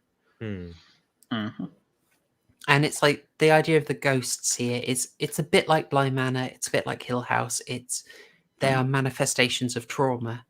So yeah, Beyond the Pale has just thrown everyone off here. To just be flattered Beyond the Pale. We're all sad to see you go, and now you're sticking around. Wait a minute. I'm not leaving. So I'm fucking leaving. we can interpret it two ways. Like, maybe there is an actual surprise for realsies haunting, or it could be the similar kind of trauma. Like Ian Dew's mind is also just like now laden down with the guilt of it. I don't think it's clear, and a sort of ambiguity is very big in Asian cinema. And where's it Fez put it? Yeah, there we go. I got that up because I wanted to address it, Fez. When we watch these, we are going to notice that the pacing is quite different to what we'd expect. you know, when I talked about the Ring being the remake of the Ring being slightly superior, one of the things I like is that it actually inserts a bit of an action scene into what is about 45 minutes of no action in the original. Yeah. This does go at a slow pace, and it's also, there's a lot more ambiguity that you have to deal with. So a lot more of it is interpretation. And not only that as well, but you've got the language barrier, and you're also having to try and read subtitles as well whilst trying to keep up with what's going on the screen. So Yeah, you're having to work hard to watch this film, I must admit. yeah. There is a slight awkwardness around how much you trust the subtitles, obviously. Yeah.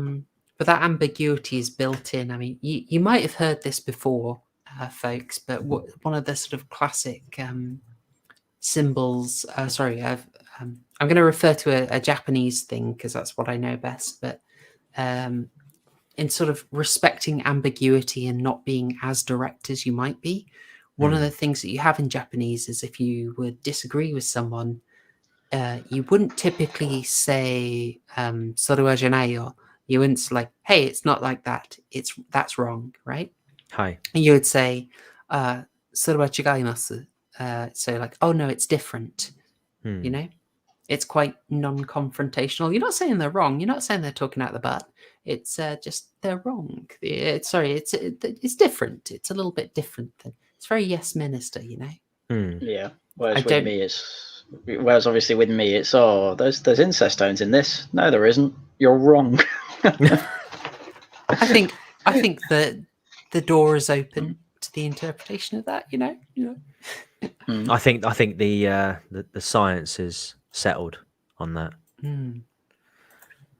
And we'd said there's sort of two big set pieces. So there's your first traditional ghost sighting.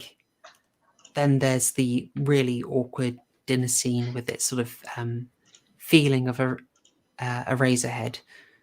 But we do have the flashback and the revelation of what happened really to Inju. Sorry, Sian. Yeah, I probably made that mistake. The sister. Times. It's fine. That's why I went with the sister. The wooby sister. The little wooby. Yeah. Yeah. You have some valid criticisms. Like, it is overlooked completely that basically everyone would have heard that. Everyone would have heard that a mile off. Well, they do. Well, that's the thing. They do hear it.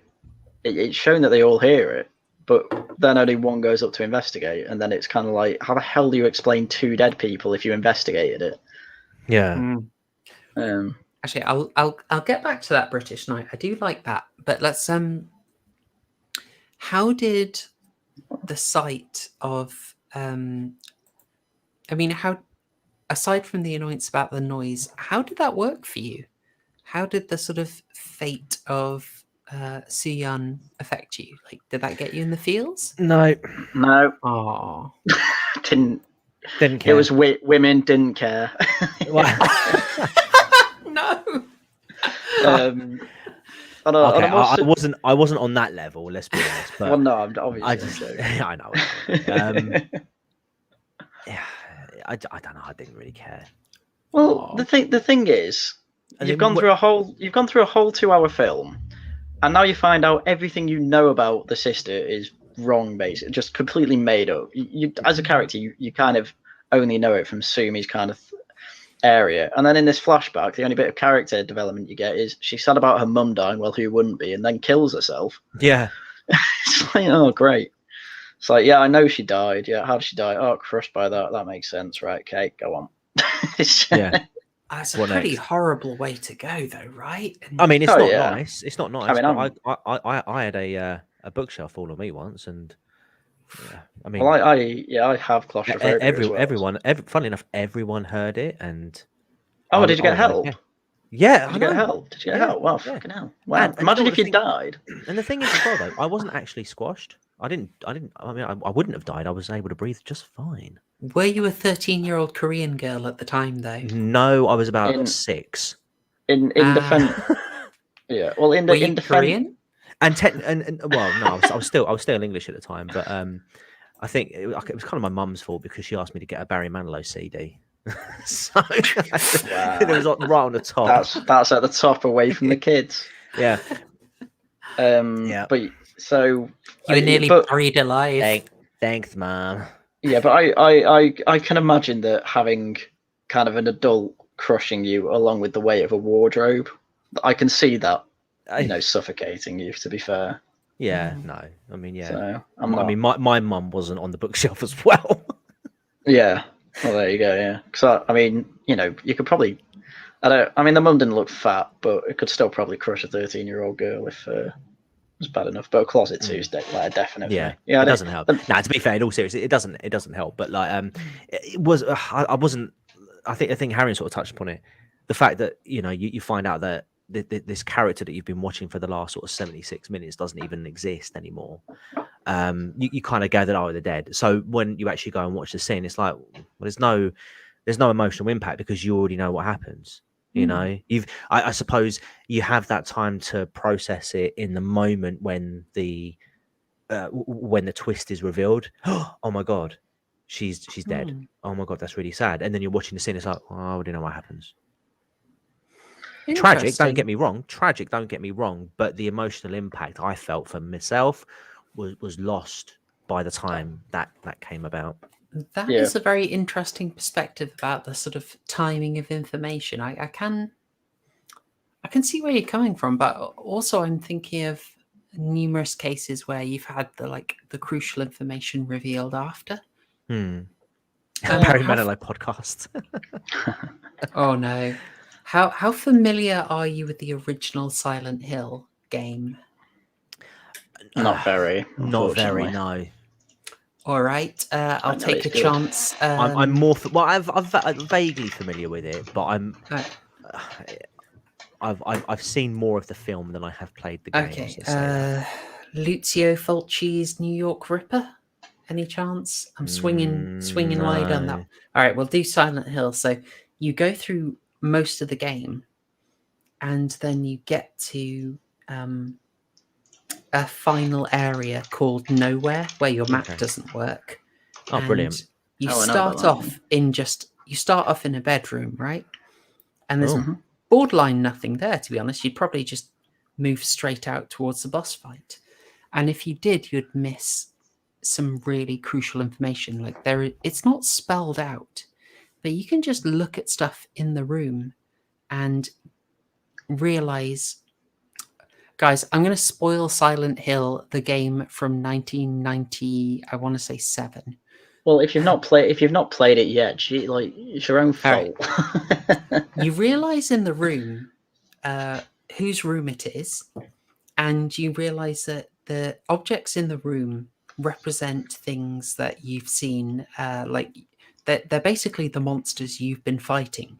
Right. So, a sort of very raggedy stuffed toy monkey is very reminiscent of horrible things you met in the sewer. There's a teddy bear that resembles creatures you fought in school. There is a butterfly collection that resembles the flying things that attacked you. And you realize that everything is sort of a projection of one kid's mental state, a projection of her... the reality as she understands it, and it's beautifully done. You can skip by it. In this one, it's like it worked for me, even though we know she's not there. Is like I already care about Soo-yeon, and then seeing how she died is just like this horrible bookend, and it's tied in with this, really horrible, bittersweet thing where Sumi thinks she's being superior, thinks she's got a victory, and sort of lets her real arrogance get out of the way and get out of hand, and she just tries to get the own on her stepmom and ends up storming off, and it's the stepmom gets to say, you're going to regret this. You look back and regret. It's savage. Are we done with the spoilers for... We are done with the spoilers for Silent Hill. Unmute Queen Boudica Radiant. Right, there we go. That crime guy, you underestimate Mitch's likability. No, I overestimate your judging character. Anyway, Nothing for that. Come on, guys. This Yeah, mate is easy to bully. Oh, we'll have him back on. I'm trying to sort out a Yeah. time for him. He is going to be on an upcoming opportunity, which I'll mention at the end. But yeah, I mean, let's sort of talk. Let's focus on this issue though. That actually no, I do want to deal with something just that British Knight brought up that I thought was an interesting idea. What do you guys think of this? It would have been better if Sumi ended up beating the real stepmom in the sack in her own stepmom persona, and the film ends with the dad being haunted with ghosts of his mistakes. To make the mechanics of that work, Jesus, you have to be some sort of genius writer. I kind of like it. You know, I think I would have liked. work better. Yeah, I would have gone for it if Sumi actually got to take out all her rage on the actual stepmom. It would be a real sort of obvious. That would have, yeah. You know, it would kind of be a better arc for the father, that he has tried to ignore it and he's really let it escalate. He doesn't know her well enough to know how much she despises the stepmom, and he doesn't know the actual history there. So yeah, if he actually introduces her and then she just in a horrible way kills the stepmom, I would go for that. I think that would be a lovely arc. And then serves the dad right. It would be quite interesting. Yeah, I could go for that, British Knight. I don't know how you'd write that though. That seems impossible to write, because there'd be way too many questions for me. How does she not recognize the stepmom as, the stepmom would be a start? Or how would she confuse? Because obviously she's confusing a porcelain doll for her sister when she's the stepmom. I don't see how you do that when it's actually the stepmom is coming. I think she would react. I mean, I can just sort of wave a magic wand that says, "Yo, she's crazy. She can do anything," which is sort of lazy writing. But the Force told her to do it. It was the Force. Yeah, we'll go to Loki. If she didn't do it, she would have melted. Exactly. Nice. It's that. I can't see how you'd make that work, basically. But I mean, I'm not a writer, so I think it would have been better for her to kill her, but maybe not necessarily in that way. Because having the ghost actually be real, I mean, that on its own annoys me. Because there's so much more you could do with that ghost. So much more. And they did two things with it. And one of them was get vengeance. It's like, oh great, do the cliche. And the other time, it's just hidden under a sink. It's like, why? Yeah. How comes I'm because of the grinding your symbolism teeth, of being Bez? crushed. But you've still got the wardrobe. She's like in the wardrobe the rest of the time. Well, the symbolism has to be there of being crushed beneath it. Symbolism, yo. You know I love symbolism. This is getting very themes. And so yeah, I mean, you know I have a bias in that direction. There is I think something that this does risk that you've raised, that crime guy, when you're realizing that a lot of this is happening in her head, then why would you care? And like the answer is one answer is like you like the character and you're realizing this is a lot about the interpretation of her character and what she understands, which I think is a way around what I would call the identity problem. If you haven't seen it, I'm going to spoil a terrible film that I hated because it was very bad, and that film is called Identity. And spoilers for Identity starting 3, 2, 1. This film is bloody awful. So the whole thing is that a bunch of people are in a motel and it's like, it's crazy, guys. We all just wound up at this hotel and then there's weird coincidences, kind of like we saw here. Like, how can we both start our period at the same time? There's already a copy of my diary here. That's so weird. There's lots of stuff like that, but then people start dying in really improbable ways and it's like, there's no way that could have happened. Ultimately, it's revealed that none of this is happening at all, and all these people, these characters that you spent about 2 hours with, are actually figments. I think it's like 2003 or something. 2003. Yeah, I've seen this. Same year.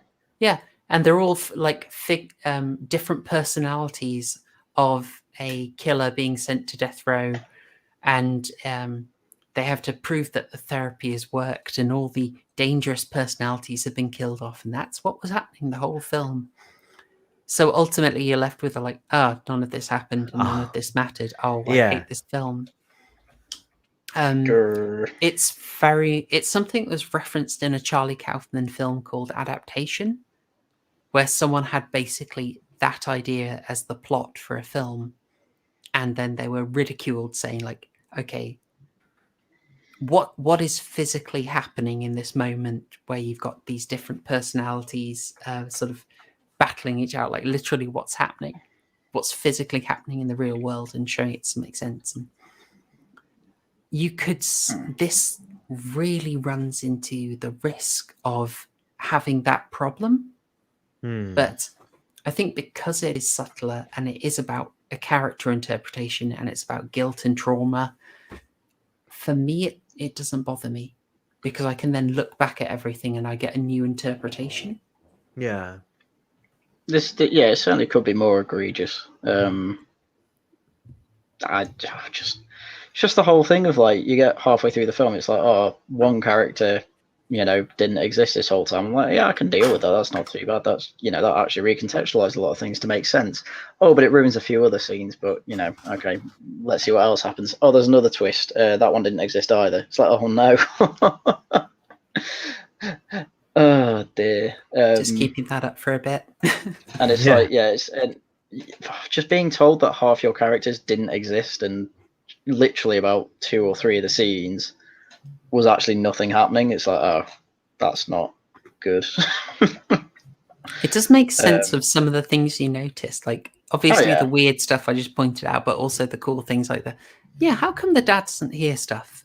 How come he doesn't do anything during a screaming row, but he responds to a teapot? Yeah, did the 2 twists. I'd need to watch it through again to say for certain if it does better at contextualizing the story than kind of hampering the story, like the actual plot, the actual writing. I mean, in terms of like what you feel from it is obviously not what I say, but I'd say it's somewhere in the middle. I think it recontextualizes some scenes and makes them make sense as they're supposed to. So like, why does the dad sleep by himself? Well, there you go. And then it can kind of ruin other things like the dad doesn't hear anything when like we know it's her, like even when it's not her sister doing something. It's like, the dad just doesn't hear anything ever in the film apart from a wardrobe and with his dead wife in, which he just I mean, I'm amazed that we don't get a reaction shot of the dad finding out about that death. I'm amazed at that, because you don't get a reaction of anyone's apart from the sisters. No one actually reacts to the mum's death. No, it's crazy. That's a massive, like, a missed opportunity, I'd say, at the very least. I think the horror is just sort of. The horror in that moment is Sumi walking away from the chance to turn it around and just not knowing the horrible thing happening. So it's a very different type of horror. Like that really hits me. This the thing. All that the stepmom sees under the closet is the hand. I don't think she actually knows the mum died at that point. It was just. Oh no, she doesn't. She doesn't. So literally, we get no reaction to the mother dying at all in the flashback, and I'm like, that's huge. That the whole story's based around a dead mother, and we don't really get any reaction to it. It's just like, oh yeah, mum died, by the way. It's like, Jesus, all right. I'd react a bit more to that.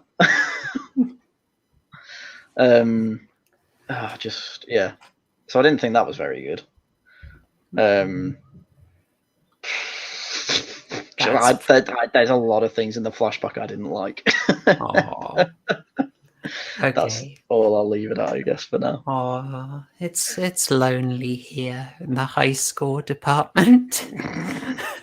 You are, you are fine to enjoy it. I can see exactly why you like this film. It is shot beautifully. You know, so some of the all the cinematography is really good actually. If you know, you can ignore these plot holes, it's fine. I can see why you'd like it if you do, but there's just way too much that irks me. So, what can I say? It's me, Well, the one objective man. Unspoiled by years of horror films with slightly shoddier plots that have meant I'm very forgiving. Well, I'll tell you what you can do is you could tell us your score and chat. You can play along. I want. Oh, that's so cheesy, guys. But since we're being cheesy, smash that like if you haven't already.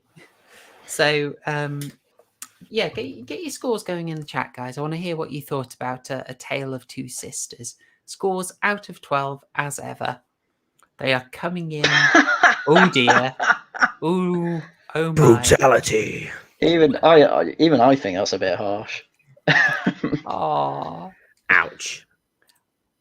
Possibly you'll like it better when watching it and not getting it's difficult because you're casting a really critical eye over it, and it's such a mood-based movie. Like, there's very little plot in this. It's basically mood and scenes and subtleties. Yeah, well, that's Anyway. this is kind of where my criticism comes in. It's like, oh, there's big mood here, and then it's like, yeah, none of it matters. And then, like, when there is real stuff, you don't get any reaction to it. It's like, oh, great. You know, oh, here I made up two characters. You know, most of the film's going to be revolved around those made up characters. And then it's like, oh, the mum died. No one cares. Brutes. Oh, We're seeing like people might have had a bit of a problem getting a hold of this. This was something I was worried about because we are on the Korean horror film arc. This is one of the easier to get hold of ones. I'm going to see how this goes for the next two films, guys. And if people really struggle to get a hold of these films, I will take that into consideration before I do anything else, okay? Yeah. So, sorry, Haryan, did you give us your score there? I did not. You did. Give us your score. So, you know, quick, you know, elevator pitch for the film then. First twist, pretty good. Recontextualized a lot of things. And it was like, oh, you know, this is a character study all about her then. Then the second twist made me go, wow, nothing matters. And then the only bit that does matter with the flashback, pretty much none of it made sense. From there, the mother died. No one seemed to care. So wow, I'm really glad to see that my girlfriend knows me. Yeah, I do give this film a 5 with no cheese. Most of those positive points come from the cinematography and, like, you know, the set pieces were horrific. To be fair, they were well acted. Everything to do with that's good. You could have probably rewrite this film to make it quite a bit better. I certainly would only have, you know, the one twist with the, you know, daughter being with the sister being dead in it. That's it. But, you know, I think the stepmother needs to be alive. And you can still you can hallucinate the mother doing bitchy things, I guess. And then when she hates her and doesn't understand, it's like, oh, well, she will understand. She killed the sister. I'm not rewriting it now. No, it's fine. It's fine. Yeah. Okay. But yeah, shall we go? 5? Shall we go with what you sent me? Yeah, I was getting Queen Boudica Radiant. Stick around. Suddenly there'll be your inside jokes as well. Yes. You know, you hang around long enough, you pick them all up. It'll be great. If you don't know, just ask. It's all fine. It's all fine. There'll be no like mockery or anything like that. If you're unsure of anything, yeah, don't worry about it. Yeah, just go for it. Do you want to read out my prediction? Okay, I'm going to read it out in my narration voice as well. Go on. Just to soften the blow. Prediction for Haryan. Ready? 9 out of 12 burgers. Oh no! He finds Soo-yeon very annoying, and he didn't like the dinner scene. Overall, he appreciates the plotting. and it does hit him in the feels in the end. No. Abject failure. If you admit that I have issues with the plot, why do you think I'm going to get emotionally attached to it? I thought the sheer love for Soo-yeon would eventually win out, and you'd feel bad for her. Nah, Oh, bitch deserved to get crushed. oh no. Oh dear. Right. Okay. And I was a bit worried when I didn't say anything, but I was a bit worried when you sent me that because, well, I didn't think it was a 9 out of 12 either. Yeah. I tried, didn't I? it was a good go. It was a good go. Yeah. But yeah, Oh, I that had an. meme. I mean. Oh dear. Oh, please tell me that's the third arc in this Dog Trio thing you've got going on at the moment. Just we'll talk about Kevin Smith for the final week. Oh no. But yeah, I'm on the level with Haryan. I think they needed to make their minds up as to whether whether there were ghosts or projections. Certain I found it really hard to get into this film. It felt too slow for me. Don't get me wrong, beautifully shot. I loved like some of the outdoor scenes, like in the beginning when they're like the lake scene, beautiful sort of some beautiful scenery there and wonderfully shot. But I struggled to get into the story. I didn't care when the twist got revealed. I got Sixth Sense vibes. I got, like I said, middle school worst years of my life. It's a kids film on Netflix vibes, which runs with the same premise. Admittedly, that film came out much later, but still, I just didn't connect with it. I didn't like it, but I just struggled to sort of get in the mood for it because of the pacing issues. I would have said about 5.5 burgers out of 12. Ooh. It's yeah. Ooh. Okay. No, that's fine. That's fine. Hey. You are definitely a minority of one when it comes to this film, apparently. But what I do agree with though with Proper Horror Show is that there are incest vibes from this film. And so you give it 12 burgers. And so but I know someone who would. Not directly, of course. No. I know of someone who would. Incest fun for all the family. But we don't talk about that person on this family-friendly stream. Exactly. We'll save it for my channel. Well, I'm not going to give it the full 12, but I love the cinematography. I find that sort of the cinematography sort of artificiality works with the reveal. So much works with the reveal. I kind of love that. Ultimately, I like that I could rewatch it and reconsider lots of it. I like that was additional disturbing readings in. And because Soo-yeon was a perfect little wooby snowflake who needs protection, her dying hit me right in the feels. And oh gosh, that hurt. That was horrible. It's nightmarish. And so that alongside several really good scares, like for me, the first ghost scene and the dinner scene, that delivered the scares in a beautiful way. It got me. I was very scared the first time I saw this. It really worked. Also great music as well, which I don't think we really touched on, but yeah, in terms of kind of the cake analogy, it's like it's a semi-competent cake. Yeah, somewhat edible, not great flavors, but the frosting on top of it all and all that stuff, it's that's all pretty good. Or the added cherries and what have you. Like they're the best bit. There is more that I would improve it. Like you do have to write around the wardrobe. There is no excuse for it still being there. Yeah. Why is it? It's just like what? Yeah. No one seems to care about the mum. And I feel that the film would be a lot stronger if the stepmom was actually kind of normal and cool, and actually Sunmi had been entirely neglectful and basically was transferring all her rage and hatred at herself for failing Soo-yeon onto this projection of the. I'd have liked that. That would have been deeper for me. I'd have loved it. So I'm just a tiny bit disappointed that the stepmom actually was awful. That costs it a This is grotty. it. Yeah, this is it. I mean, it would have been nice if she was actually sort of, not actually the type of person. This was all Sumi's outward projections, like you say. This was her failing and not the failing of the stepmother and Suyeon. Like her projections of these two women were wrong, and the reality is actually Sumi's stepmom or carer was actually genuinely caring of her mother and things like this, and it's just wrong. That would have been more impactful, I think, than oh, actually, Sumi's right. They're idiots. We don't need to care about them. I will say as well, I do agree that the ghost scene, and I would have liked to have seen more stuff like that.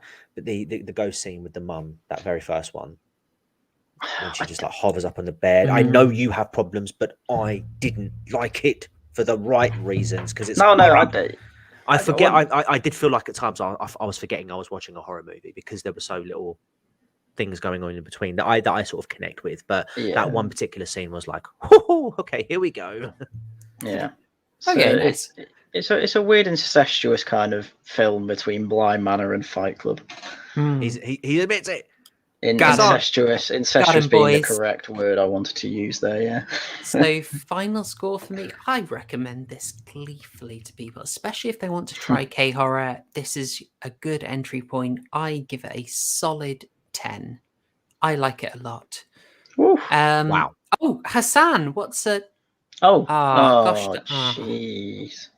Man, he's gone for the whole 2 hours. Wow. He's been running around his Twitch stream with his hanging out. He's been running.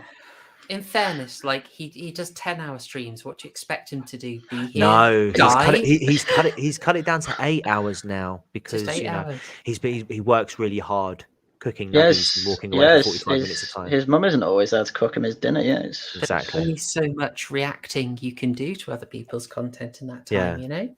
Exactly. It's not like he's got a massive clip channel where he could play any video to leave as he goes. Exactly. And so many people are trying to chase clout. It's terrible. Never mind, Hassan. Maybe next time. No. Anyway, so oh my. So it's a 9 from me. Controversial. I thought would be so. Did I say 10? Sorry, 10. It is 10 with me. So. Oh no, we've made it like it less. The film gets worse the more she thinks about it. Oh dear. Mitch ended up getting me to dock points last week with his damn accurate analysis. Damn him. But anyway, okay, folks. So I'm going to leave this nightmarish image up for you, and we're going to sort of wind down the stream. Nightmarish? Well, freaking hot. It'll be in your dreams, certainly. I've seen people cosplay as the Doug Trio, and it's... I should send it to John D. You missed a trick there. That could have been myself and Haryan on one of those heads each. I was going to do it, I realised that was possibly a bit too disturbing.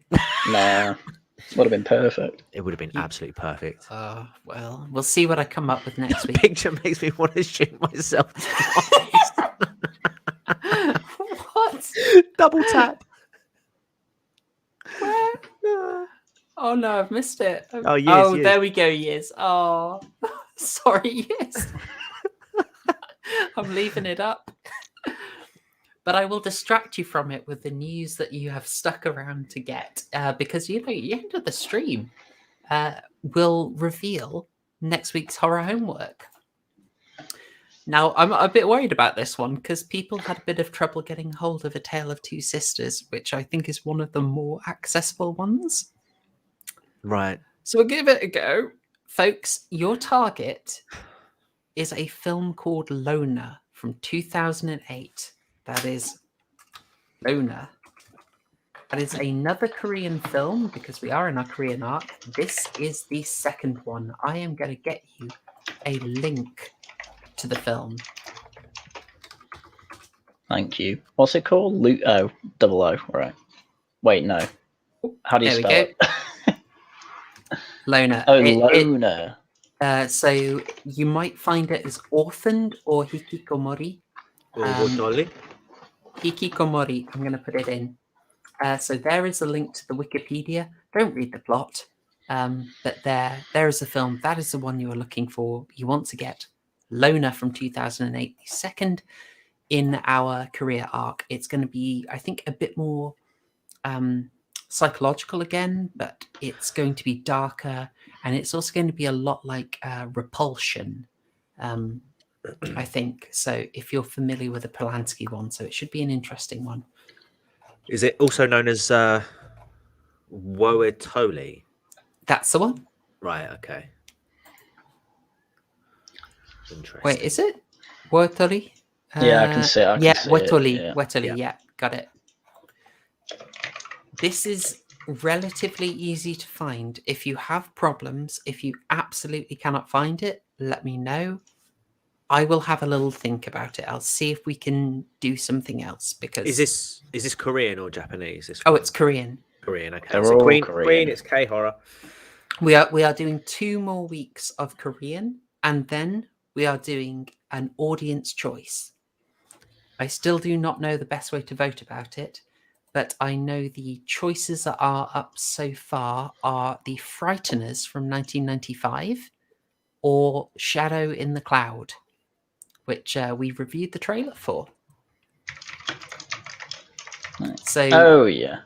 if you have an idea of, if you have a preference for either of those, or you have a suggestion yourself that you would like to go into the vote, leave me a comment once this video is up. Don't put it in the live chat.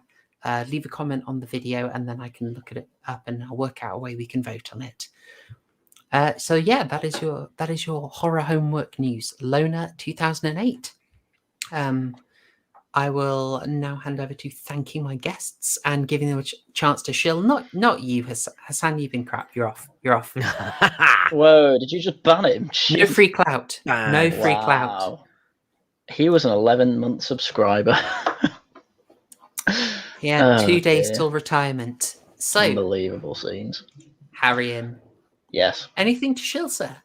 Well, I do want to say that every Korean film I've seen so far has been terrible. Hang on, Alive wasn't that bad. Come on. Alive we was liked pretty it. bad. Alive was worse than that. No, I'm not having that. Alive was definitely Not worse having than that.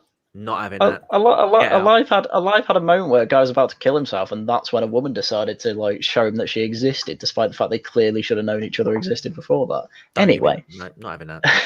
Alive was definitely worse. Anyway, shilling time. Laughing at the Guardian this weekend on Saturday. I don't have guests yet. I will hopefully have some guests.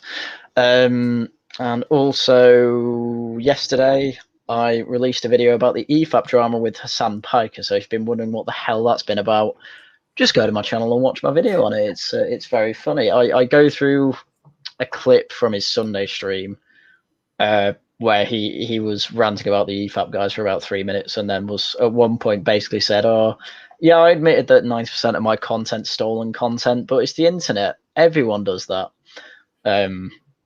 Which I mean, proper horror show. You obviously steal all your content. To be fair, everything tonight is stolen content. This picture on the screen, stolen content. Do you think I'm the kind of loser who spends like 90 minutes to 2 hours of her weekend editing a transition between 2 scenes just so I can have a pickle thrown at one scene and be caught in the other? Do you think I'm that kind of loser? I think that's stolen content. Yeah. Awful. I wouldn't do that. I've seen Pickle Rick. You've definitely stolen it. Oh, you got me. Oh man, yeah. I wouldn't waste hours of my life with those sort of painful what's it called, chroma keying and making fake subtitles for movies. I wouldn't do that. I just steal it. I just steal the content like everyone else on the internet.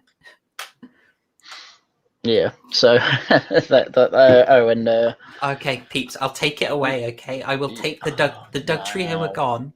Why would you listen to the audience? Never listen to your audience. Them. F They the don't know fans. what they're talking about. Put it back up. In fact, put 2 of them up now just to punish them. No, chat, I subscribe can't to my just- channel for more content. Yeah. But yes, but last chill as well. Regional variations tomorrow on Tailed Features channel with me, Tailed Feature, and Shinobi Yaka. at 10 p.m. British time. There you go. That is all. You can move on now. That's fine. No, that's good. That's good. All right, and yeah, that crime guy. So thank you. So obviously the focus of tonight's stream was K horror, but if you want to see some J horror, check out my video on Futoshi Matsunaga, who was otherwise known as the mind control killer. Now it's a case that's not widely covered on YouTube. And in fact, it was one of the few cases where even the Japanese media themselves were so horrified by what took place that they decided probably, but not best to sort of glamorize this one so much. So, yeah, if you want to know what's happened over there, go and check it out. I'm also working on another case at the moment. Now, I mentioned that this one isn't widely covered on the Futoshi Matsunaga case wasn't widely covered in YouTube. I'm going to hazard a guess and say that the case that I've got in the works at the moment hasn't been covered by anybody in the YouTube sphere. So this will be the first, to my knowledge, telling of this case. So keep an eye out for that. Hopefully the game streams will resume again from Monday onwards. As I had a week off last week, so recharge the batteries and all that malarkey. But yeah, back on it now, feeling good. And I think we're going to get some good quality content out. So if you haven't already, subscribe to the channel, hit the notification bell. And guys, can we share this stream out and this channel? And just take a moment. Like, Proper Horror Show does an incredible job. The editing work that she does on her videos, especially the last one, deserves far more credit than what it is currently getting. Go and have a look at the Matrix video. It's a fantastic argument. I think it's changed quite a few people's minds who might have been a bit critical of your first one. But she deserves to be over 1,000 months ago. So 1,000? That should be 9,000. It should be 9,000. Should be over 9,000. Absolutely. Let's get her over the threshold, because it's a long time coming, and plus Shrouded Hand really wants to do House of 1,000 Corpses. We really want Shrouded Hand on, you know. Yes. And by the way, Shrouded Hand got over 400k. He made it. Yes. Dude is accelerating. And he's a nice chap as well, so it's all good. Folks, if you want to see that Matrix video, I've popped a link in the comments there. If you want to go hit there straight after this stream. Yeah. Thanks, that crime guy. I really appreciate it. Yeah, as you know, I'd love to be there. I'd love to be over the threshold. It'd be great. I don't know what to say to that. I'm British. I get very embarrassed by compliments. All right, thanks. But yeah, if you do want to help me out, I think honestly the best thing you can do, because I do sometimes get a tad spicy, share, tell people this is good content. If you want to get a different take on horror, if you want something a bit more in-depth, a bit more analytical, then send people here, send them a stream, get them to sub. And if you've been watching, you've seen my stuff, you've been enjoying it, you'd be making my day if you sub. I know, as I said, most people are coming as returns, but they haven't subscribed yet. So make this a stream you subscribe to. Yeah. The real crime is that Haryan has more subs than Chloe. Oh no! So let's put that right, yeah? Well, at this rate, it won't be long before she overtakes me, to be fair. So. Oh gosh. All right. Well, I think I will end it there. I'm going to renew thanks to my excellent co-host. It's really good having the team back together. I thought, I'd just appreciate this very disturbing picture of Mr. Mime and Ash's mum, that hand placement. Don't think about it too much. Mima, you're an absolute star. Well done. You're doing your part. Service guarantee citizenship. Yes. And thanks, chat. You've been great tonight. You've been on fire, keeping it nice and lively. And thanks to everyone who's watched on catch up. All right, you have your horror homework. We are carrying on with part 2 of the Korea arc, and you can see the final bit of the Doug trio next week. Zero thanks whatsoever to Hassan, and I'll see y'all. Thanks, y'all. Cheers. Enjoy the nuggies.